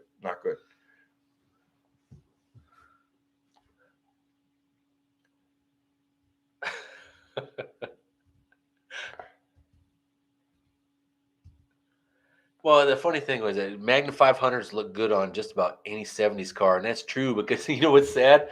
Almost any 70s and late 60s car came with what was Magnum 500, right? You had Mustang had the same wheel. Yeah, Chevrolet had it. Buick had it. Mopar had it.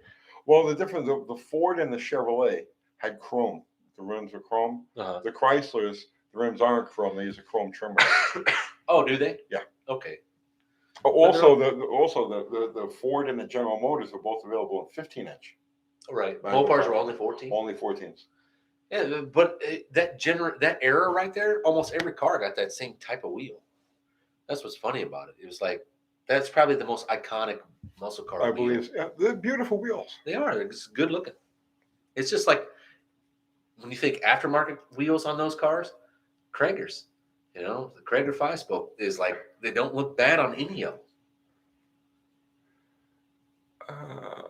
Let's see.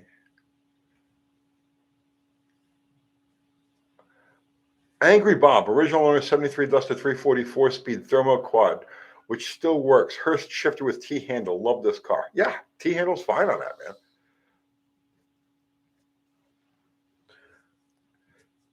Keystones are too pretentious. I always thought, right?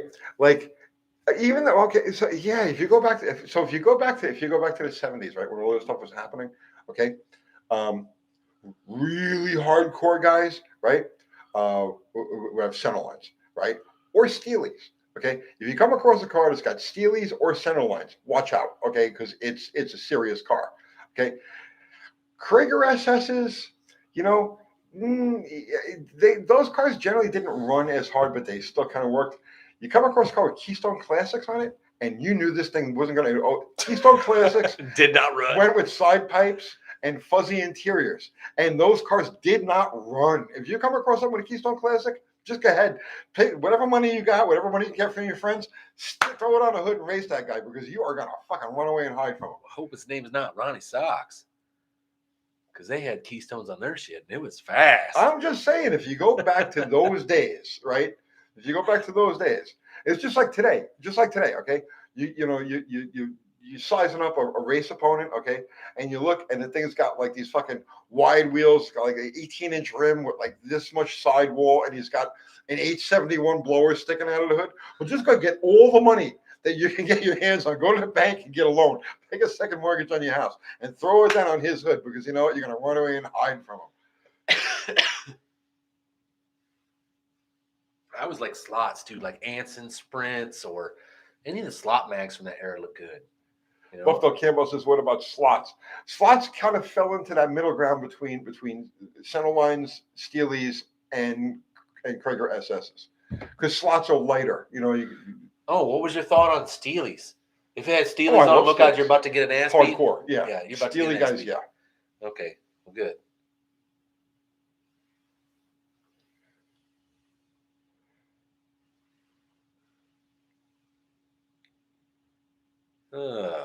Oh yeah, now Eddie, yeah, Keystones look good. Keystone, beautiful wheels. They look good on a lot of things, right? But I'm just saying like street race etiquette from the 70s and the 80s. You know what I mean? It's like this is what you found. Well, Jenkins ran Krager SS on just about everything up until Pro Stock got real. You know, when it was big time money. Right. Slots equals I'm broke. I don't know about that. There was some freaking. Have you ever seen the kidney hole slots? The kidney bean slots are like really, really freaking lightweight wheels. Well, those are mags. Those are actual mags. Magnesium wheels. Right. And those were 15. Those are 16 by 10s that they would run a 14-inch wide tire on back in the day. Those are hardcore wheels. They're beautiful wheels. Right. But you're talking about just a regular run-of-the-mill slot. Yeah, like an Anson Sprint. I like the Anson Sprints. What else was the other one that was not Keystone? Who else made those? Indy? ET made them. I have ETs on a couple of my cars. I have ETs on Mrs. Landy. I got ETs on my 74 Duster, which I never, the car's just sitting in my backyard. I never do anything with it. Yeah. I just like to find a set to put on my super stock setup. I don't know what I'm going to do yet. I think my super stock car is about to become a modified production car that never was. I don't know. I have no idea. Chrome reverse? Yeah, if it's 1963, I was in diapers. Maybe I'll put chrome reverses on my 63 Buick. That would fit. American Racing Vectors. Oh, I had a set of those. Deuce Rider G20 really did take some knocks on the noggin with that roll cage. Oh, you're not kidding, brother, man. You're not kidding. There are chunks of my memory that are just absolutely gone. So, Mr. Will says, what about American Racing Vectors used on the General E? No, I hate them. Ugly wheels. Oh, really? I had a set of those on a 66 Mercury Cyclone. Yeah, I don't like those at all. Those look good on vans. People used to those. Oh, from the 70s? Yeah, they look good on vans. They did look good on vans. They just think like the 18 van, because that's what it looked like. American Racing Torque for us D. Zero Data says any car after 1970 should not have Krager wheels. Krager wheels didn't become popular until the first SS was 1960. Okay, so the Krager SS is a loose copy of the Hurst wheel, right? I forgot what they call them, what the name of those was. And that was 1966. You remember the Hearst? You're actually talking about the Hearst wheels that came in the Hearst can? Yes. Okay. That'd be 64, 5, 6? 64, 5, 6. The Krager SS started popping around 1967. Okay. But they didn't really become popular on the street until the 70s. And it was like, if you go back, I remember like 1970. 76, 77. 77, I was out messing around. I had older friends. That freaking Hearst wheel goes for like stupid money. You know that, right? And the Krager SSs were everywhere in the middle to late 70s. Man, the ones I got, you've seen the ones I got, the Krager Super Tricks, right? Yeah. Every race car from like 1974 to like 1982 had Krager Super Tricks. Yeah. Every single one. Oh, good night, Doug Narden. His phone is dying.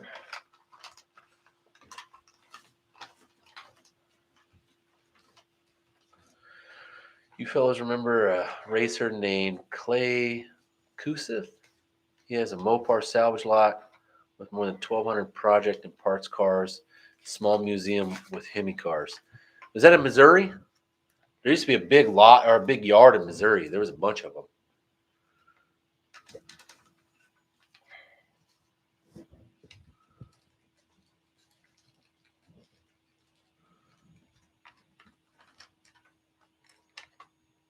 American Racing Daisy wheels. I remember the Daisies. Those aluminum drag lights or whatever they have grown on me. The ones that have 2 bolt circles. Oh, yeah. Yeah. Yeah, the drag light is probably becoming the most iconic drag racing wheel there is. Dakota time. What are those wheels called that look like trailer wheels, almost with all the tree? Yeah, I know exactly what you're talking about. I don't Wagon know if wheels? they have a name. Wagon wheels. What are they? Wagon wheels? Wagon wheels? Okay. Yeah.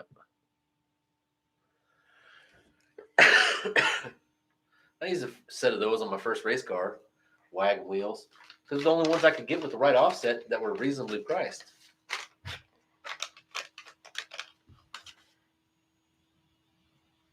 Oh yeah, Krager ETs were the same as SSs. They're just dull in the center.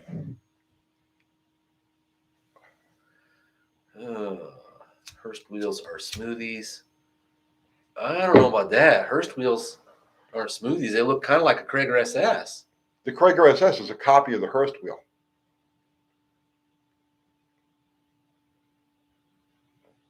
Joe K. Dog dish hubcaps over black Steelies are always a good look to me. I kind of like the body color Steelies too. I'm that big fan of the body color Steelies with and I've seen them with just the dog dish hubcap in the center, but I've seen them also with a dog dish and a chrome trim ring around it, and it looks good.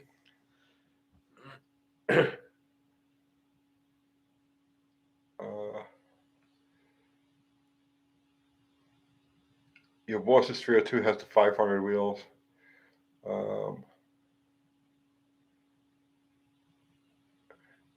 Steve Pistor, the Hearst had a raised rib on the spokes. Yeah, I forgot about that, but yeah. You know, those cans are selling. Just the can that the wheel came in is selling for hundreds of bucks. Really? Yeah. It's ridiculous. I tried to find a set of those wheels, right? Because I thought, well, nobody ever races these anymore. They got to be cheap. No, hell no, I was wrong. It was like $800 a wheel. Yeah, well, because they only made so few of them. When they're all like weird size too. They're like 13 by 6 and 14 by 5. Well, the common application for those was dealer installed. Oh, really? On Oldsmobiles. Because they had the whole and the Pontiacs, right? The Hearst Olds packages and the Pontiac dealers had them. A lot of those wheels were dealer installed on GM cars. I did not know that. Yeah. I just know that they had weird sizes. I'm assuming the weird sizes are to just a replacement of a factory wheel is the only thing I could come up with, because none of them were really any wider. You know, like 14 by 5, 14 by 6. That would have been a standard wheel in 1964 or 5. Wagon wheels for boat trailers. Well, they were right for my race car, buddy. The price was considerably correct. Wayne says center lines on E-body Cudas are beautiful. I'll agree with that. Yeah, because that's the era. You know, you picture like a 1971 Pro Stock Barracuda, Uh-huh. the center lines and all. I don't think so. I'm telling you, 71, I think those Super Tricks. And it would have been like anodized gold or blue, like the color of the car. Right. Well, either way, I'll go with But that. the That center style, that essential style wheel. Well, that centerline that thing came into fashion probably late 70s, early 80s, and then it stuck around until Draglight replaced it. Yeah. But the ones I always thought was really neat is like, you remember like the 83, 84 Bob Glidden time frame? He had those slotted Kragers. They were the weirdest looking Kragers. It was like on the 85 Chief Auto Parts car. It had like those slots in the wheel that were not like any other wheel that you'd see.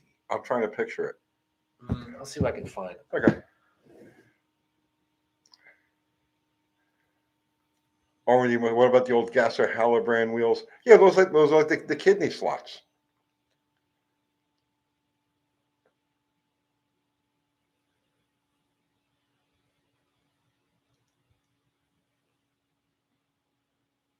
I had a set of ET dragster rims. They were 16 by 10s. Beautiful. They were the same wheels that were on the California Charger, and it was the only set that I had ever seen, the 1971 California Charger, and it was the only set that I had ever seen loose. And I bought them, and I ended up. It was one of those things where I needed to raise cash real quick, and I ended up selling them. I should have held on to those.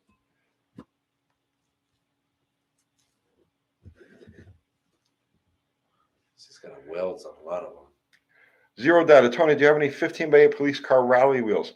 Those are actually 15 by 7s. The only 15 by 8s were the ones that they used on the Ram Charger. And I forget, with the Ram Charger and the Trail Drifter, I forget which years they were. Those were 15 by 8s. The Dodge Aspen kit cars, I forget which year it was now, but the Super Coupe, the kit cars, the Super Coupe had 15 by 8, looked like the cop car wheels. Edward says you were the first. Eddie Gomez says he was the first to have you were the first to have center lines on Staten Island. Okay.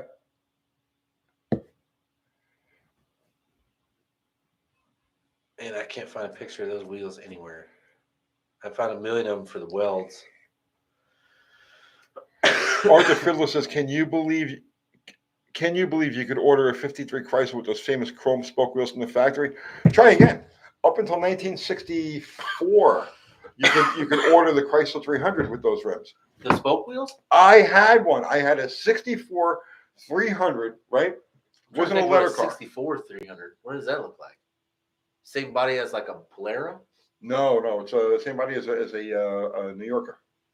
Oh, it's a C-body? Big car. Yeah, C-body, yeah. Okay. I had one that originally had those spoke wheels on it, and there was one in the trunk when I got the car. It was toast though. It was gone. Like they must have driven it flat or whatever, and the rim was all jacked up. But it was in the trunk of the car. Oh, yeah. Motor wheel spiders. I thought those were ugly, man. Oh, those are freaking lightweight, man. Have you ever lifted one of them up? Yeah, they're ugly though. Who ran those? Gap and Roush. Yeah, everything from about, I'd say the big era form was probably 75 to 78.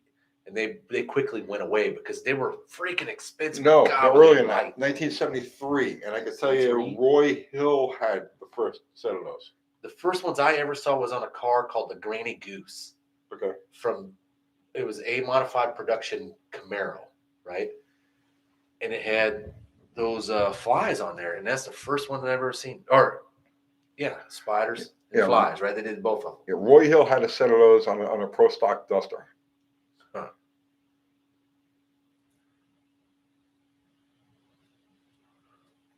Mr. Will, I had two cop car wheels widened to 15 by 10 and mounted on drag radials. Car looks great with the dog dishes. I'm sure it does. Heavy though. Those things are heavy. A pair of those with drag radials is 102 pounds. Well, okay, round it off, make it an even 100 because the different tires are going to have different weights. But you're talking about a pair of tires and wheels that are 100 pounds, which can work for you. It just depends. Boss Racing says, my house is flooding right now. I'm just having a beer watching you guys. There you go. It was raining like mad here when I came in. You should probably try to save, like if you got animals or anything, Well, you you should know probably what? try to save We them. literally got probably 5 minutes left. And that was the fastest 2-hour show that I think I've probably ever done. That really flew. Dakota wants to know, what do you all think of Convo Pros? I hated. We had them on our top few. I was partners with Bobby Lagana, and I forgot who it was. We got a good deal on those Convo Pros. I hated those things. They were ugly and they were a bitch to clean, man. Oh, I had a set on my car when it was the hot ticket to have, and man, were they hard to freaking clean because they got those convolutions in them, right? That's why they're named Convo Pros. Is the convolutions in them, Yeah. And you can't get in between them easy with anything. I mean, you are going to be scrubbing your ass off to get in those grooves. Charles Manson, 5 minutes. You got time for one more question I asked earlier. What was the question, Charles Manson? I know I got sidetracked, but I know there was a question I was. Let's get Charles Manson back in here. They look like garbage cans. Yeah, exactly. They look like garbage cans.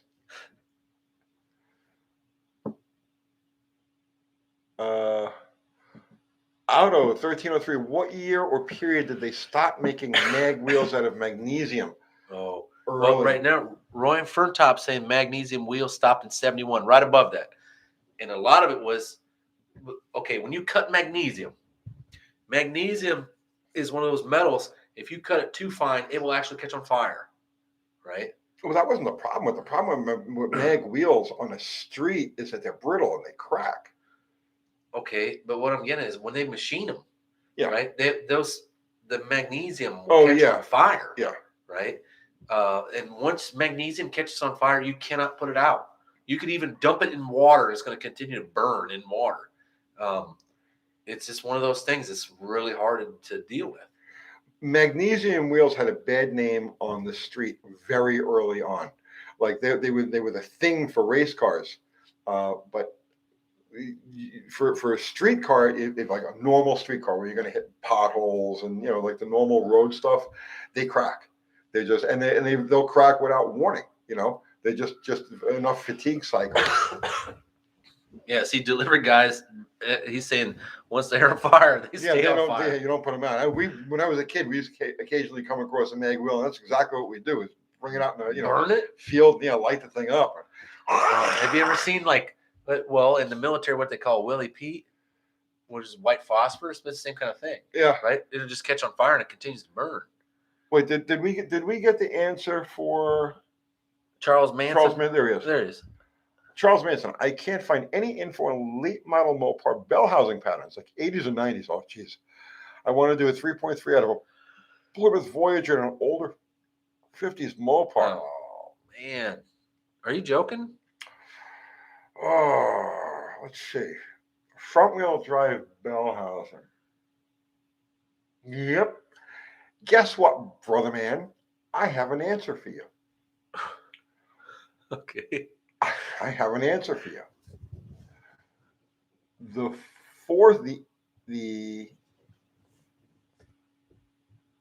four-cylinder they put in Dakotas. I can't remember the years now.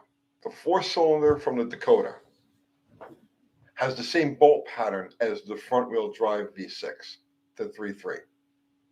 Look for now. Don't quote me on this. You can go to a junkyard, and they usually have interchange. In the old days, they used to have an interchange manual. It was like a phone book. You just go through next to checkout. Right. Yeah, but most I'm sure they have to still have some sort of interchange. But I'm fairly certain that if you can find a four-cylinder Dakota, it's going to have the same bolt pattern as the 3.3 V6. So then the rear-wheel drive transmission, and that would work for a rear-wheel drive setup for what he's wanting to do.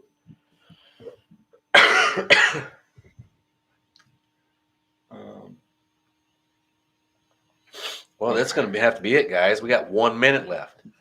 Curtis Randolph, what does the big weight bolted to the tail shift of the 904 Trans do? Is it necessary? They found that there was a howl that came from the drive line on those cars. They're like 1972 and newer, B bodies, right? So they were doing everything they could to make the cars as quiet as General Motors cars, that had a body and frame, right, as opposed to unibody. So they did two things. They hung weights off the back of the torque flight, and that weight took out some of the hum that would come through the something you and I would never hear, but Vibration. Karen hears it, right? Yeah. What do they call it? NVH? Yeah, Noise, right. vibration, and harshness. And then those same cars that had the weight hanging off the back of the torque flight would also have a weight on the transmission tunnel, mounted under the back seat. If you take the back seat out, you'd see 3 studs in the back seat, and that's like a 3-pound weight. And you could actually take that out too. But yeah, that's what that was all about. It's a noise, vibration, harsh. I'm the guy that's like the opposite of that. I'd take the tranny out and put a straight cut gear transmission in there, and then just like get rid of the fucking weight. Don't even care about none of that stuff. Guys, we're at the 2-hour mark, and I'm gonna have to go home and eat a bunch of zinc and stuff like that and prepare for the illness I'm gonna have tomorrow, thanks to this guy. So, all right, I'll see you all next week. Well, hang on. Okay, so we've got ahraonline.com, right? His merch. Fubar, just put the link to it. Thank you, Fubar. Killing it tonight as a mod. Yes, always, every night. I know. So, UncleTony'sGarage.com. We got our merch. Buy some new shirts. Yeah. Dallas's channel. AHRA Online, or I'm sorry, AHRA Drag Racing History Channel. Right. So go over there and please subscribe to that thing and watch the videos and like them and everything. We'll have another one coming up soon that we're doing with Steve Magnanti. He's coming back. I spent about an hour on the phone with Steve this afternoon, and we're planning on a lot of really neat stuff with Steve. So that's something I know you guys will look forward to.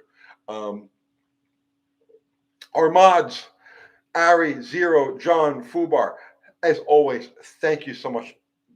The finest people. I know. And John Wilburn is like the nicest guy. Every one of our lives. Our mods, these guys over here, they keep everything so tight. They are every one of our lives, every single one, right? And it's just like, it's like they're just awesome. They're just awesome. And Fubar is always throwing out the links and stuff like that. These guys, that's showing true love. I mean, seriously, thank you so much, right? And everybody contributed with Super Chat tonight.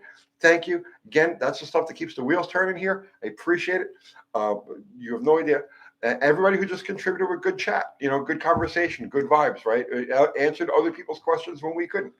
Thank you all, right? You have no idea how much we appreciate who and what you all are. And the finest community, the finest. I know. And they're advising me I need to go home and take a few shots of liquor. There you go. I think that's what I'm going to do. That's what my old man would have done. So guys, that's it. We're pulling a plug. Thank you again. And Sunday night, 7:00, we'll be back. We'll have another episode of the Drag Racing History Channel coming up very soon. We don't have an exact date for that yet, but it's coming. It's going to have to be next week during the week. Yeah. He's all busy and stuff. And so that's it. Good night, all. See you later. See you next week. Okay. That was the